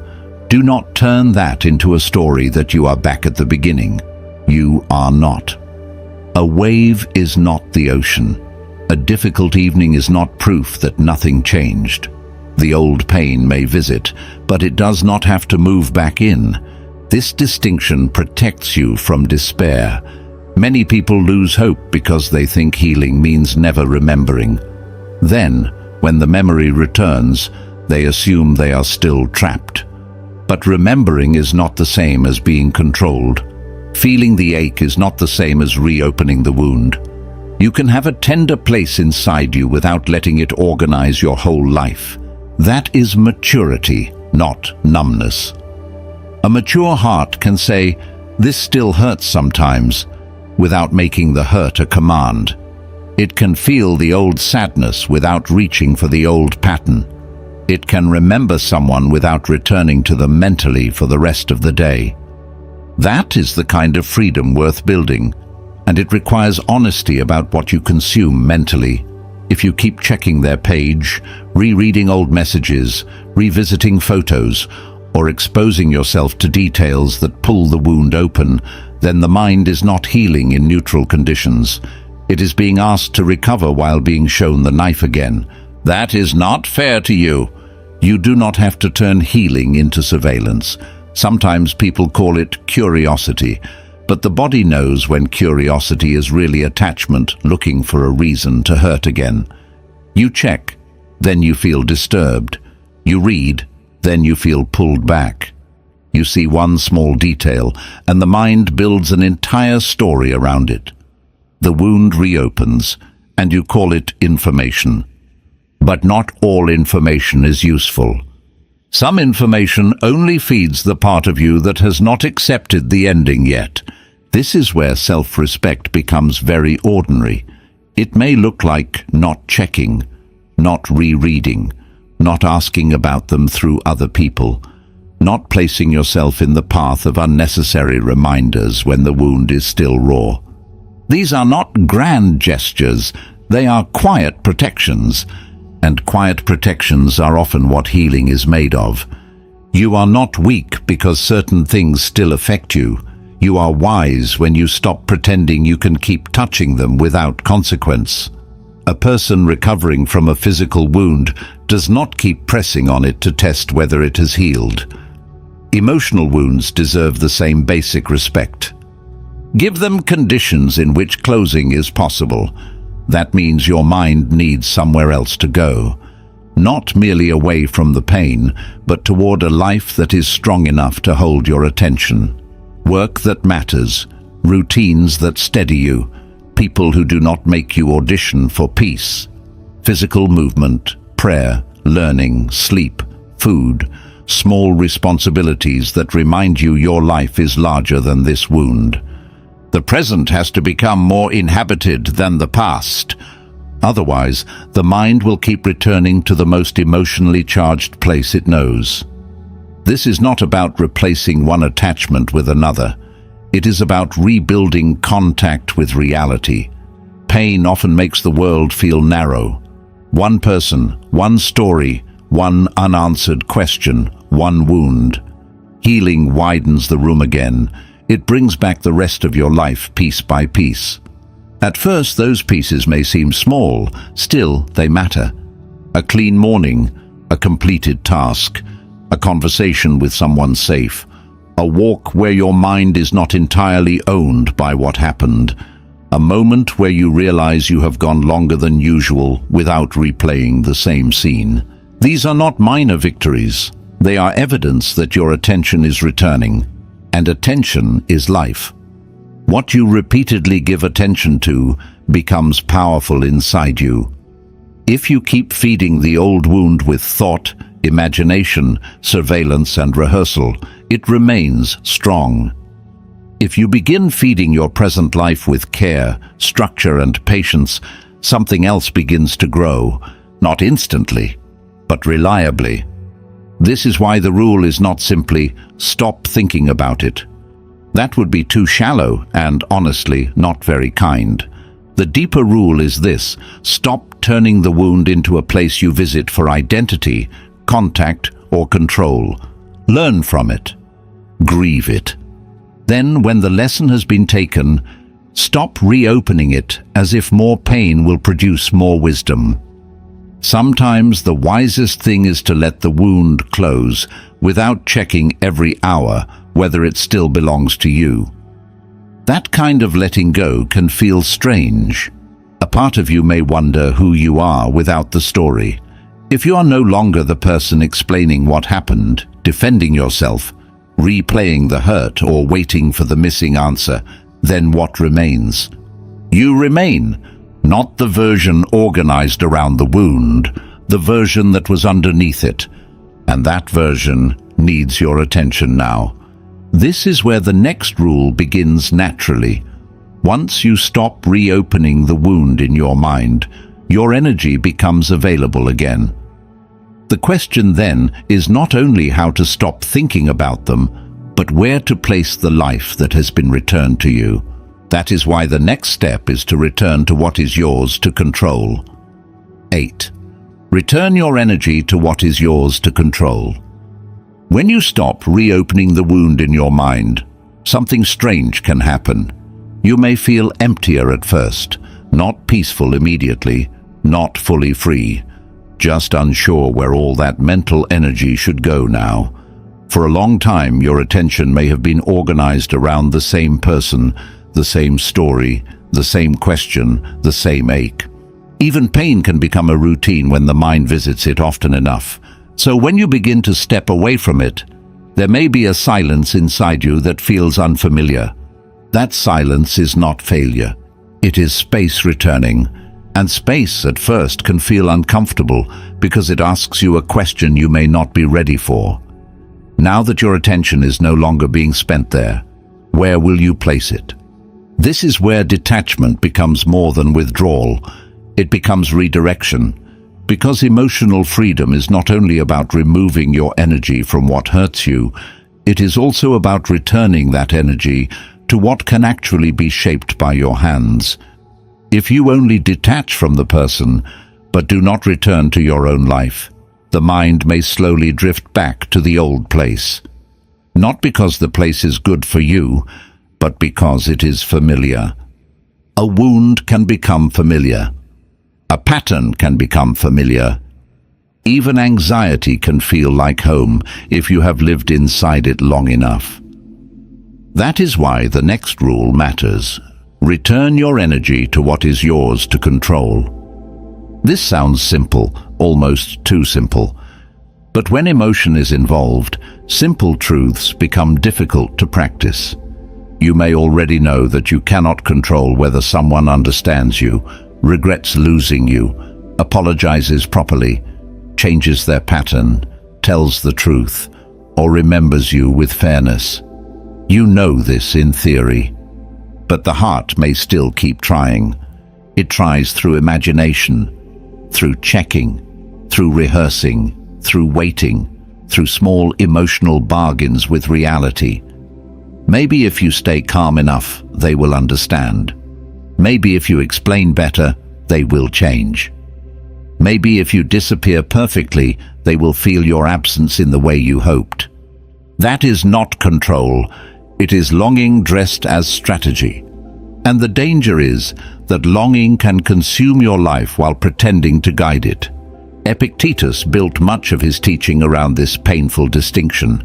Some things belong to us, and some things do not. The idea is familiar, but it becomes sharp when you apply it to someone you care about. Their maturity does not belong to you. Their honesty does not belong to you.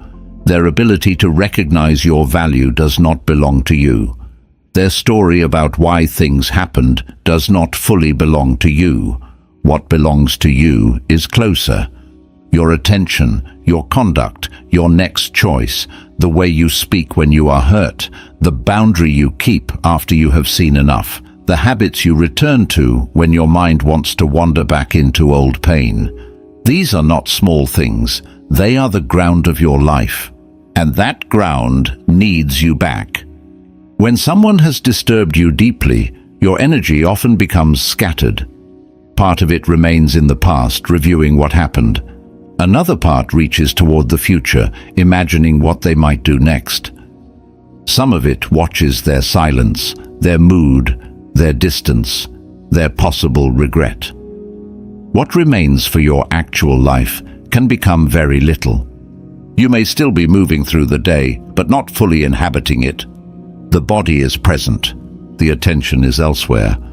This is one of the quietest costs of attachment. It does not always destroy your life in obvious ways. Sometimes it simply drains your ability to be fully where you are. Food tastes dull. Work feels heavier. Conversations with good people receive only half of you. The morning begins, and before anything has happened, the mind is already checking the old wound like a weather report. That is not how your life is meant to be lived. Not because you should be harsh with yourself for feeling pain, but because your attention is too valuable to remain endlessly assigned to what you cannot govern. Attention is not just a mental habit, it is a form of life. What you give attention to receives your inner strength. What you return to again and again becomes larger inside you. If you keep placing your energy on someone's silence, their silence grows. If you keep placing it on their opinion grows. If you keep placing it on the question of whether they will ever understand, that question becomes a kind of invisible authority over your day. The way out is not to pretend you no longer care. The way out is to begin caring more deliberately. Care about what can be built from here. Care about the person you become after the wound. Care about the small decisions that return your self-respect. Care about the condition of your body, the order of your room, the quality of your work, the people who are still present, the promises you made to yourself before this situation consumed so much space. This is not a distraction. It is a return. There is a difference between numbing yourself and returning to responsibility. Numbing says, I do not want to feel this. Responsibility says, I feel this, but my life still needs my presence. One escapes the wound. The other refuses to let the wound become the whole world. That distinction matters because some people misunderstand healing. They think moving on means acting untouched. They rush into noise, work, pleasure, conversation, or another attachment just to avoid the emptiness. For a while, it may help, but if the energy is not truly returned to the self, the old pain remains waiting underneath. A real return is quieter. It may look ordinary from the outside. You wake up and make the bed, not because making the bed fixes heartbreak, but because order in one small corner teaches the mind that life is still responsive to your effort. You eat properly. You answer the message from the friend who has been patient with you. You go for the walk, even though part of you wants to stay in the loop. You finish the work that has been waiting. None of this is dramatic. That is why it works. The wound often wants drama. It wants a grand solution, a final answer, a powerful emotional turning point. But most healing happens through repeated, ordinary returns. Again and again, you bring your energy back from what cannot be controlled and place it into what can be practiced. A clean response, a protected boundary, a steady routine, a body that is not neglected just because the heart is tired. This is how you teach yourself that your life is not overpowered by one person's presence or absence. At first, it may feel mechanical. You may return to your routine and still think of them. You may work for an hour and still feel the ache in the background. You may pray, walk, study, train, clean, or sit quietly, and the mind may still drift back. That does not mean the return is useless. It means the return is training. Every time you bring your attention back, you are weakening the old ownership. The person may still appear in your thoughts, but they are no longer allowed to take the whole room every time they arrive. The pain may still visit, but it does not automatically cancel the rest of the day. This is a serious shift. Freedom rarely begins as a feeling. More often, it begins as a choice you repeat before the feeling catches up. You choose not to check. You choose not to reopen the old conversation. You choose not to spend the morning building imaginary defenses. You choose to place 1 hour into something that belongs to your future, rather than something that belongs to the wound. Slowly, the emotional system begins to learn. This person is not the center anymore. This story is not the only story. This pain is real, but it is not the ruler. That learning takes time. It should. Anything that once held deep emotional authority will not lose it because you made one clear decision. The mind may need proof, and proof comes through repetition, not promises, not declarations. Repetition. You return to what is yours today, then tomorrow. Then again when the old feeling comes back. That is where self-command becomes visible to you, even if no one else notices. And there is something quietly powerful about that. You begin to trust yourself again, not because you never feel weak, but because you are no longer abandoning yourself every time the wound calls. You may still have difficult evenings, but you also have evidence that you can come back. You can lose balance and return. You can feel the pull and not obey it completely. This kind of trust is better than the temporary satisfaction of being understood by someone else. It is slower but more stable. Much of emotional pain becomes worse because you start waiting for another person to give you the feeling that you are allowed to live again. Their apology would allow you to relax. Their regret would allow you to feel valued. Their explanation would allow you to stop questioning yourself. Their return would allow you to feel chosen. But when your life waits for those things, you are not free. You are paused, and you are not made to live paused. This does not mean you deny the value of apology, repair, or honest conversation. Those things matter. If they come sincerely, they can be received with maturity. But your life cannot remain frozen until another person becomes capable of giving them. Some people grow late. Some never grow in the way you hoped. Some understand only after you have already lost too much by waiting. Your responsibility is to stop losing yourself in the waiting. There is a moment when you have to admit, gently, I may not receive what I wanted from them, but I can still give myself what is needed from me. That is not a small sentence. It changes the direction of power.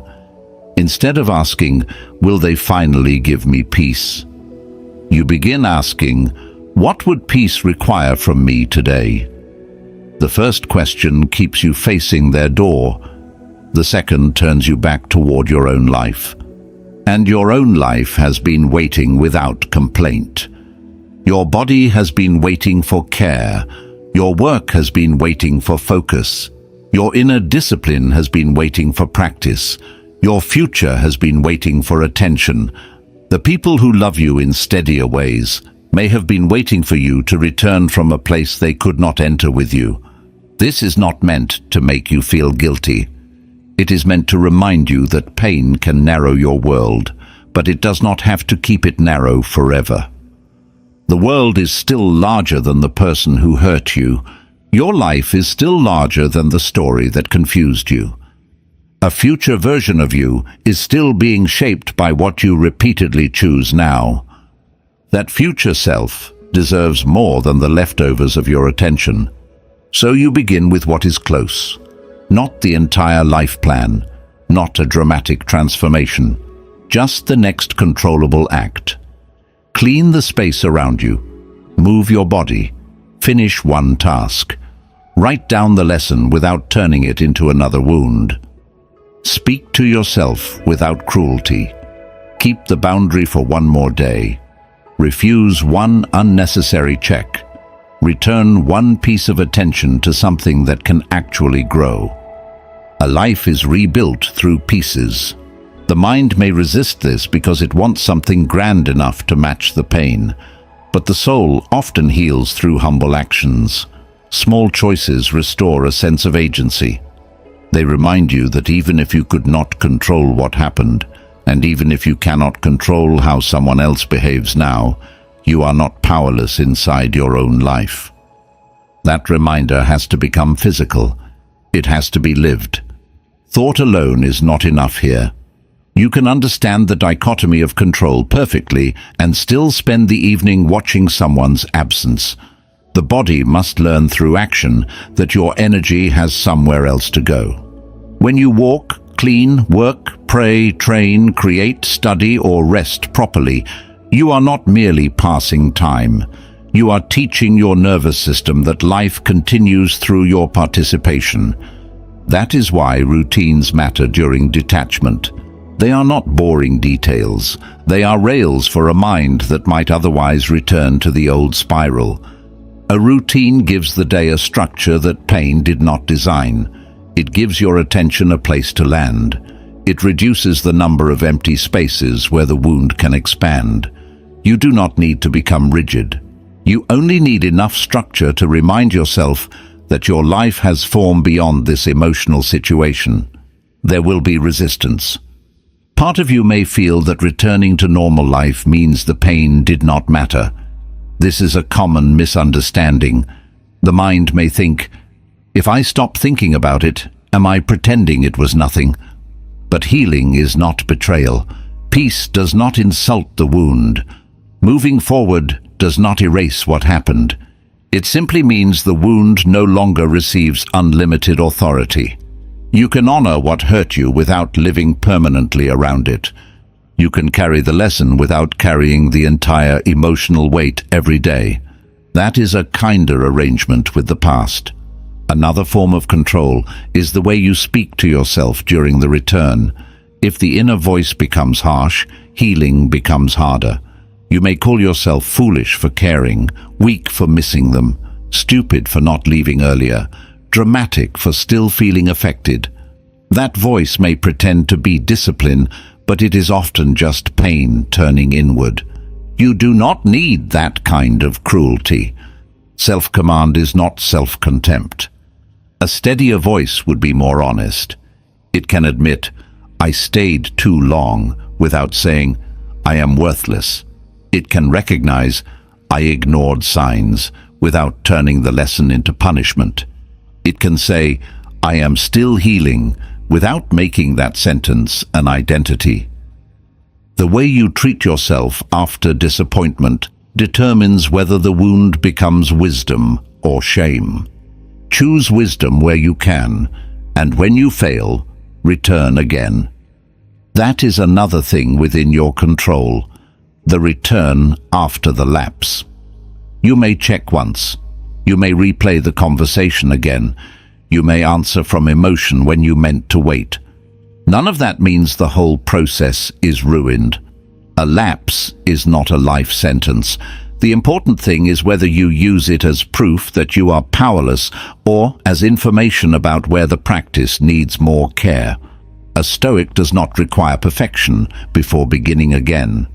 He returns because returning is the discipline. There is a quiet generosity in allowing yourself to begin again without drama. You notice the slip, learn from it, and come back to what is yours. No performance, no self-attack, just another honest return. Over time, your energy becomes less scattered. You start feeling the difference between attention that drains you and attention that strengthens you. The old story may still have emotional weight, but it no longer receives the first and best part of your day. You may still remember, but you also build. You may still feel, but you also act. You may still miss, but you no longer let missing decide everything. This is the shape of recovery, not forgetting. Reclaiming. You reclaim your mornings from waiting. You reclaim your body from tension. You reclaim your work from distraction. You reclaim your future from the belief that one person's failure to love, explain, respect, or understand you has the right to define what comes next. That belief has to be challenged gently but firmly. No one should have that much power over the rest of your life. Someone may have affected you deeply. They may have changed the way you see certain things. They may have left you with lessons you did not ask for, but they do not get to decide whether you become whole again. That part is not theirs. It is yours. And because it is yours, it will often look less dramatic than the pain. It will look like showing up, like choosing steadiness, like refusing to live in constant reaction, like doing the small thing that protects your mind, even when the emotional part of you wants to return to the old fire. This is not glamorous work, it is real work. The kind that slowly makes you less available to chaos. And eventually, you begin to notice something important. The person may still exist in the world, but they no longer occupy the center of yours. Their mood does not decide your mood so easily. Their silence does not feel like an emergency. Their opinion does not become a command. Their absence no longer empties the whole room. You have returned to yourself. Not completely, perhaps, but enough to feel the direction changing. That is what this rule is really about. Returning your energy to what is yours to control is not a technique for becoming cold. It is a way of becoming present again. Present to your own life, present to your own character, present to the future that needs your attention more than the old wound needs another hour. And once your energy begins to return, the final rule becomes possible. You are no longer only trying to detach from someone. You are ready to build a life they cannot disturb. 9. Build a life they cannot disturb. After you return your energy to what is yours to control, the work becomes larger than detaching from one person. Because if you only remove someone from the center, but do not build anything strong in that center, the mind may leave the space open for them to return. Not always in reality, sometimes only in thought. A memory returns, a message appears, a silence stretches longer than expected, and suddenly the old disturbance begins again. This is why the final rule matters. Build a life they cannot disturb. Not a life where you feel nothing, not a life where no one matters. That would not be freedom, that would be emotional exile. A life they cannot disturb is not empty or cold. It is simply a life that has become too rooted to be overturned by one person's attention, absence, opinion, or regret. That kind of life is not built in one dramatic moment. It is built slowly, through the things that seem almost too ordinary to be powerful. The way you begin your morning, the way you keep your promises to yourself, the people you allow close to your private world, the work you give your mind to, the habits that steady your body, the values you return to when emotions become loud. These things may not feel as intense as pain, but they are stronger than pain when they are practiced long enough. Pain can shake you. Structure can hold you. That is something many people discover late. They spend so much energy trying to stop thinking about someone that they forget to create a life worth returning to. The whole focus becomes escape. Do not text. Do not check. Do not replay. Do not react. Those disciplines are useful, but they are not the whole path.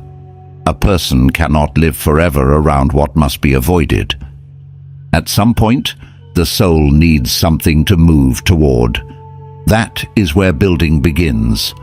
A life they cannot disturb is a life with weight in more than one place. It has work that matters to you, even if no one claps for it. It has routines that are not dependent on your mood. It has friendships where you do not have to audition for basic care. It has quiet moments where solitude does not feel like punishment. It has a relationship with yourself that does not collapse every time someone else misunderstands you. This is not about becoming untouchable. It is about becoming less easily displaced. When one person has too much authority over your inner world, every small movement from them feels enormous. A reply can lift you. A delay can ruin you. Their warmth can make the day feel meaningful, and their distance can make the same day feel empty. That is not love at its healthiest. That is emotional centralization. Too much of your life has been gathered in one place, so when that place shakes, everything shakes. Building a life they cannot disturb means spreading your life back into its rightful places. Your peace returns to your habits. Your confidence returns to your actions. Your sense of worth returns to your character. Your attention returns to your future. No single person should be able to walk in or out and take the whole atmosphere with them. This takes honesty, because part of you may not want a larger life at first. A larger life means the old person becomes smaller inside it. And even if that is what you need, it can feel like another loss. The attachment may resist being reduced. It may prefer the intensity, even when the intensity hurts, because intensity feels like proof that something mattered. But peace is allowed to be quieter than intensity. A relationship can matter deeply and still not deserve to remain the organizing force of your life. A wound can be real and still not deserve the first seat in your mind. Someone can have shaped a chapter without being given the right to shape the whole book. That is the shift. You are not erasing them, you are right-sizing them. The Stoics cared deeply about this kind of proportion. They did not teach people to live without feeling. They taught them to stop handing the highest authority of the soul to unstable things. Other people, outcomes, praise, rejection, misunderstanding, status, loss, all of these can touch life. Some of them can hurt badly, but none of them should become the ruler of the inner person. Your life needs a stronger center than someone else's behavior. That center is not ego. It is character. Ego asks, how do I appear? Character asks, how am I living? Ego wants the other person to see your growth. Character keeps growing when no one sees it. Ego builds a life to prove something. Character builds a life because the soul needs order, dignity, and purpose, whether anyone is watching or not. This distinction is important especially after emotional pain. It is tempting to build a life as a message. You may want to become happier, so they regret leaving; more successful, so they feel small; more attractive, so they notice what they lost; more distant, so they feel your absence. At first, that kind of motivation can feel strong, but it still keeps them secretly involved. They remain the audience. And if they are the audience, they still own part of the stage. A life they cannot disturb is not built for them to witness. It is built because you are finally tired of living as a reaction. You do not heal to prove them wrong. You heal because staying wounded keeps costing you too much. You do not become disciplined so they feel regret. You become disciplined because your future deserves a steadier version of you. That future has nothing to do with their applause. This is where silence becomes clean again. You are not posting your peace at them. You are not arranging your growth in a way that waits to be noticed.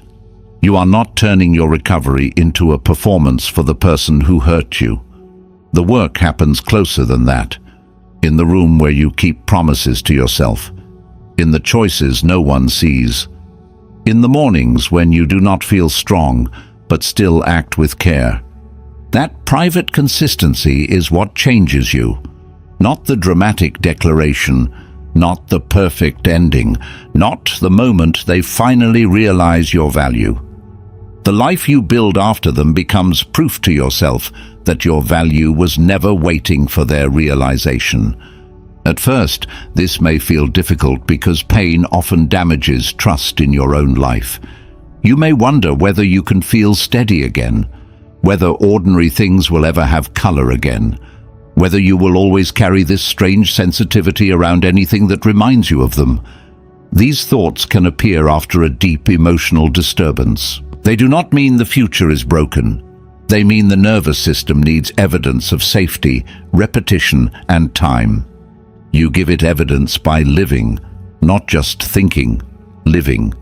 Eating well when the heart has no appetite. Sleeping as if your body still deserves care.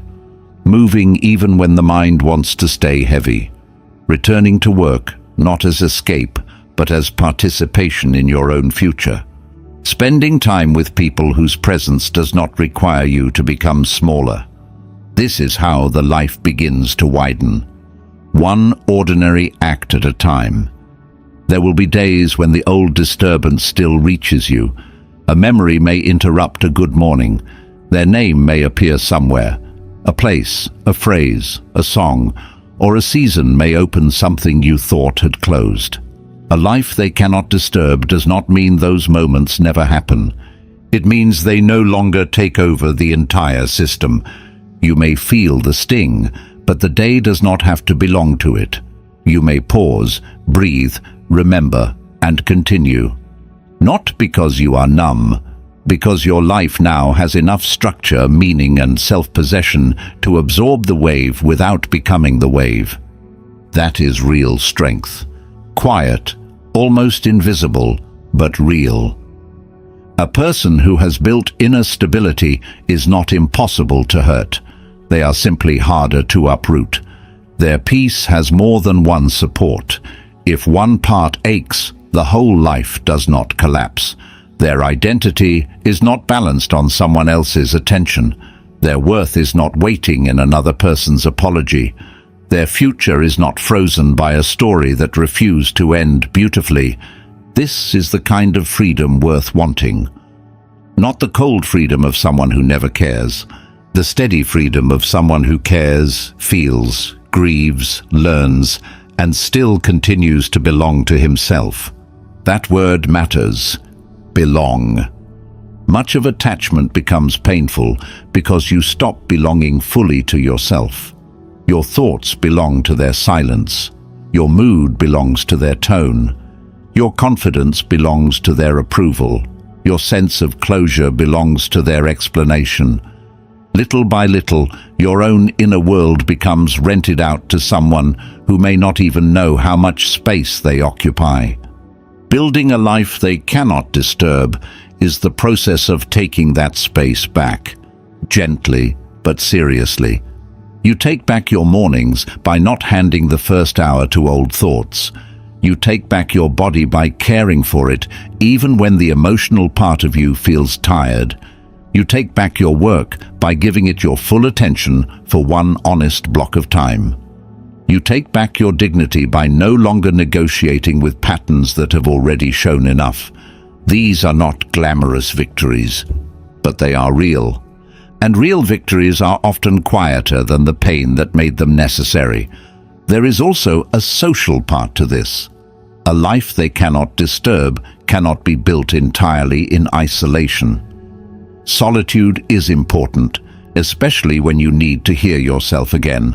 But isolation can make the wound louder. If the only relationship left in your mind is the one that hurt you, that person will feel larger than they are. You need contact with healthier reality, people who speak plainly, people who do not make care feel like a puzzle, people whose presence reminds your nervous system that connection does not always have to be confusing.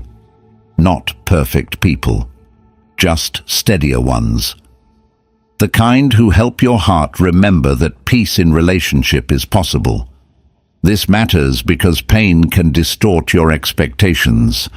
After being hurt, you may start believing that closeness always becomes a trap, that care always turns into disappointment, that openness is foolish. That is not wisdom. That is injury trying to become philosophy. Be careful there. A wound can sound very intelligent when it is protecting itself.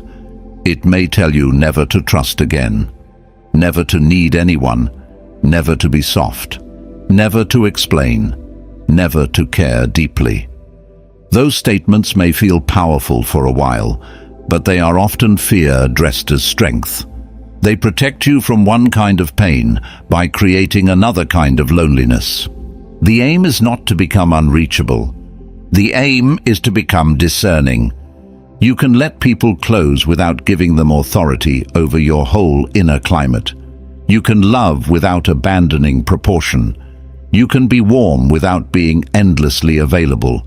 You can forgive without handing someone the same access. You can hope without building your peace on another person's potential. This is the mature life, open but not unguarded, kind but not self-erasing, soft but not easily ruled. When you build from that place, the old person loses power naturally, not because you hate them, not because you have forced yourself to forget, because there is less empty space for them to occupy. Your life becomes full in the right way, full of responsibility, meaning, discipline, relationships, quiet joys, and inner commitments that do not depend on their return. The disturbance has fewer places to land. This is why purpose matters so much. Without purpose, pain becomes a purpose. The mind needs something to organize around. If you do not give it a worthy direction, it may organize itself around the wound, the person, the question, the regret. Purpose gives attention a higher task. That purpose does not have to be grand at first. It may begin as becoming healthier, becoming more honest, becoming someone who does not abandon himself under emotional pressure. It may be building a skill, serving your family, deepening your faith, creating work that matters, becoming physically stronger, or learning how to live with more order. The form can differ. The principle is the same. Your life needs a direction stronger than the pull of the past. And when you have direction, detachment stops feeling like emptiness. It begins to feel like movement. You are not merely away from someone. You are on the way back to something. Back to your own standards. Back to your own future. Back to the person you were before the confusion, and also toward the person the confusion is teaching you to become. This is where the pain can be transformed without being romanticized. You do not have to pretend the wound was a gift. Some things are simply painful. Some people mishandle what was offered to them. Some endings are messy, unfair, and disappointing. Stoicism does not require you to call harm beautiful, but it does ask what you will do with what remains. Will you let the wound make your world smaller, or will you build a life wide enough that the wound is no longer the center? Will you keep measuring your worth by what someone failed to see, or will you practice a worth that does not require their recognition? Will you stay loyal to the old disturbance, or will you become loyal to the life that is still asking to be lived? These questions are not meant to pressure you. They are meant to return you to agency, because the deepest loss is not always the person.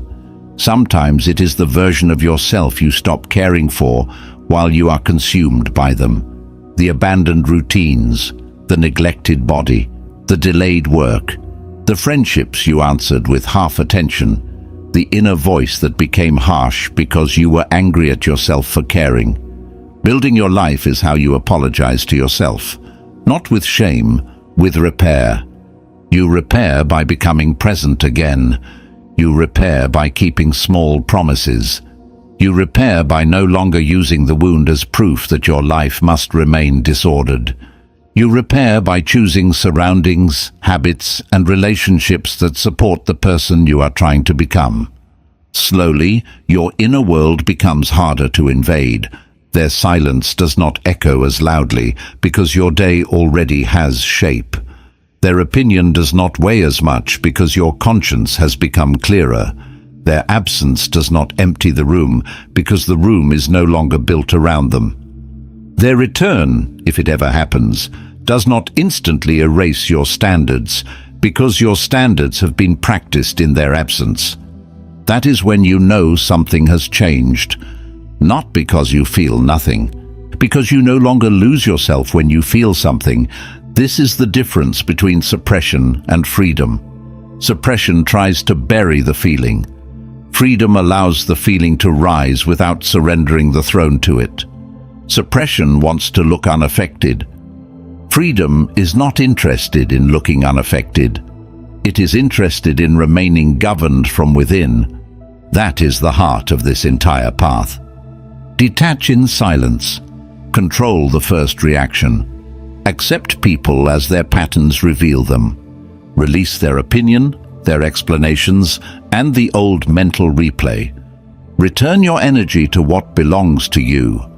Then build so much life, character, and inner order that one person's behavior no longer has the power to unmake you.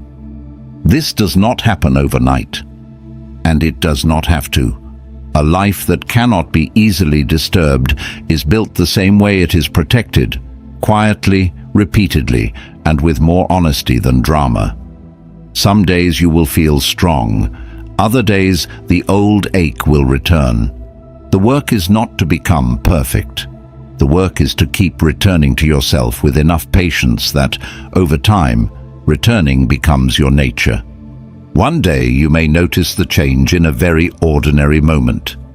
You hear their name and your body does not tighten the same way. You remember what happened, but the memory does not pull you under. You see that life has continued in directions you once could not imagine. The wound is not erased, but it is no longer in charge. That moment may not look dramatic from the outside. Inside it is freedom, because they can still exist, and you can still be whole. They can misunderstand, and you can still stand. They can remain silent, and your life can still speak through the way you live it. That is emotional freedom, not the need to prove you are detached, not the performance of being above pain, not the cold pride of someone who refuses to feel. It is the quiet strength of a person who has stopped giving away the command of his inner life. And maybe this is where the whole lesson ends. You do not detach in silence because you want to disappear. You detach in silence because your peace no longer needs to argue for its right to exist. You stop chasing the explanation that never comes. You stop reopening the wound as if pain will eventually pay you back. You stop arranging your life around the opinion of someone who could not meet you clearly. Little by little, you become less available to the old chaos and more available to your own future. That future may begin softly, with one calmer morning, one cleaner boundary, one message not sent from pain, 1 hour of attention returned to your own life. Do not underestimate these small returns. They are how a person becomes free without needing to announce freedom. They are how silence becomes strength instead of waiting. They are how detachment becomes not an escape from love, but a return to self-respect. And when that return becomes steady enough, you finally understand the meaning of building a life they cannot disturb. It does not mean they never cross your mind. It means they no longer control what happens there. It means your peace has found a deeper home inside you. Conclusion. If you have listened this far, maybe you already understand that detachment is not as simple as walking away. Walking away can happen in a moment. Detachment takes longer because it asks for something deeper than distance. It asks you to take back the parts of yourself that were still waiting, still explaining, still reacting, still hoping someone else would become clear enough for you to feel free. That is not easy, especially when the person mattered. It is much easier to pretend you do not care than to admit that you cared deeply and still choose peace. It is easier to become cold than to remain honest. Easier to turn someone into an enemy than to accept that they may be human, wounded, limited, and still not safe for your inner life. But emotional freedom is not built on pretending. It is built on seeing. Seeing where your attention has been living. Seeing how quickly pain tries to speak for you. Seeing the difference between someone's words and their repeated pattern. Seeing how much of your peace has been tied to their opinion, their explanation, their apology, their silence, or their return. And once you see that clearly, something inside you cannot stay asleep in the same way. You may still feel attached. You may still miss them. You may still have moments when the old wound pulls at your mind and asks for another hour of attention. That does not mean you have failed. It only means the part of you that was connected is learning how to loosen without tearing itself apart. Be patient with that process. A calm heart is not built by force. It is built by repeated returns. You return when you choose not to announce your detachment just to be seen. You return when you delay the first reaction long enough for wisdom to enter. You return when you accept the pattern instead of arguing with it. You return when you let someone misunderstand you without handing them your whole inner world. You return when you choose distance early enough to protect your heart from resentment. And then, in quieter ways, you keep returning. You stop waiting for the final explanation to make the story clean. You stop reopening the wound in your mind, as if pain will eventually give you a better answer. You place your energy back into what is yours to control. Slowly, almost without drama, you begin building a life that is not arranged around one person's presence or absence. That is where silence becomes different. At first, silence may feel like restraint. You are holding back words, holding back reactions, holding back the part of you that wants to be understood immediately. But over time, if the silence is clean, it becomes less about holding back and more about returning inward. You are no longer silent because you are waiting. You are silent because the argument has ended inside you. That is a very different place to live from. There may never be a perfect ending. They may never say the words you hope to hear. They may never understand the full cost of what happened. They may carry a version of you that feels unfair, incomplete, or convenient for them. And yes, that can hurt. But your peace cannot remain dependent on a person who may never become honest enough to offer you peace. At some point, your own life has to matter more than the missing answer. Your body needs you back. Your work needs you back. Your future needs you back. The steady people in your life need the version of you that is not always half absent, thinking about someone who could not meet you clearly. And more than anyone, you need yourself back, not as a harder person, as a more honest one, someone who can feel pain without obeying it completely, Someone who can love without surrendering all proportion. Someone who can step back without hatred. Someone who can be misunderstood and still remain rooted. Someone who no longer confuses silence with weakness, or intensity with love, or waiting with loyalty. This is the quiet strength Stoicism keeps pointing toward, not control over other people. Control over the part of you that wants to be controlled by them, because that is where the real battle usually lives, not in their message, not in their silence, not in whether they regret anything. The deeper struggle is inside the moment, where your mind wants to leave itself and go live inside their reaction. Detachment is the practice of staying home, inside your own character, inside your own responsibility, inside the life that still belongs to you. And maybe that is the most important thing to remember. You are not trying to erase what happened. You are not trying to become someone who never cared.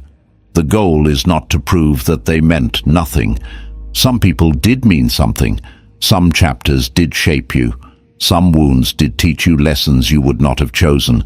But a chapter can be meaningful without becoming the whole book.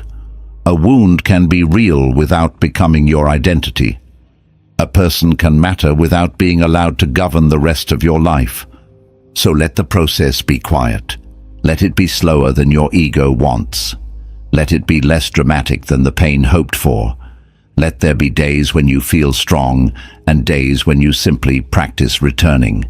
You do not need to perform healing perfectly. You only need to stop abandoning yourself in the name of what hurt you. That is enough for today. One cleaner response. One old thought interrupted.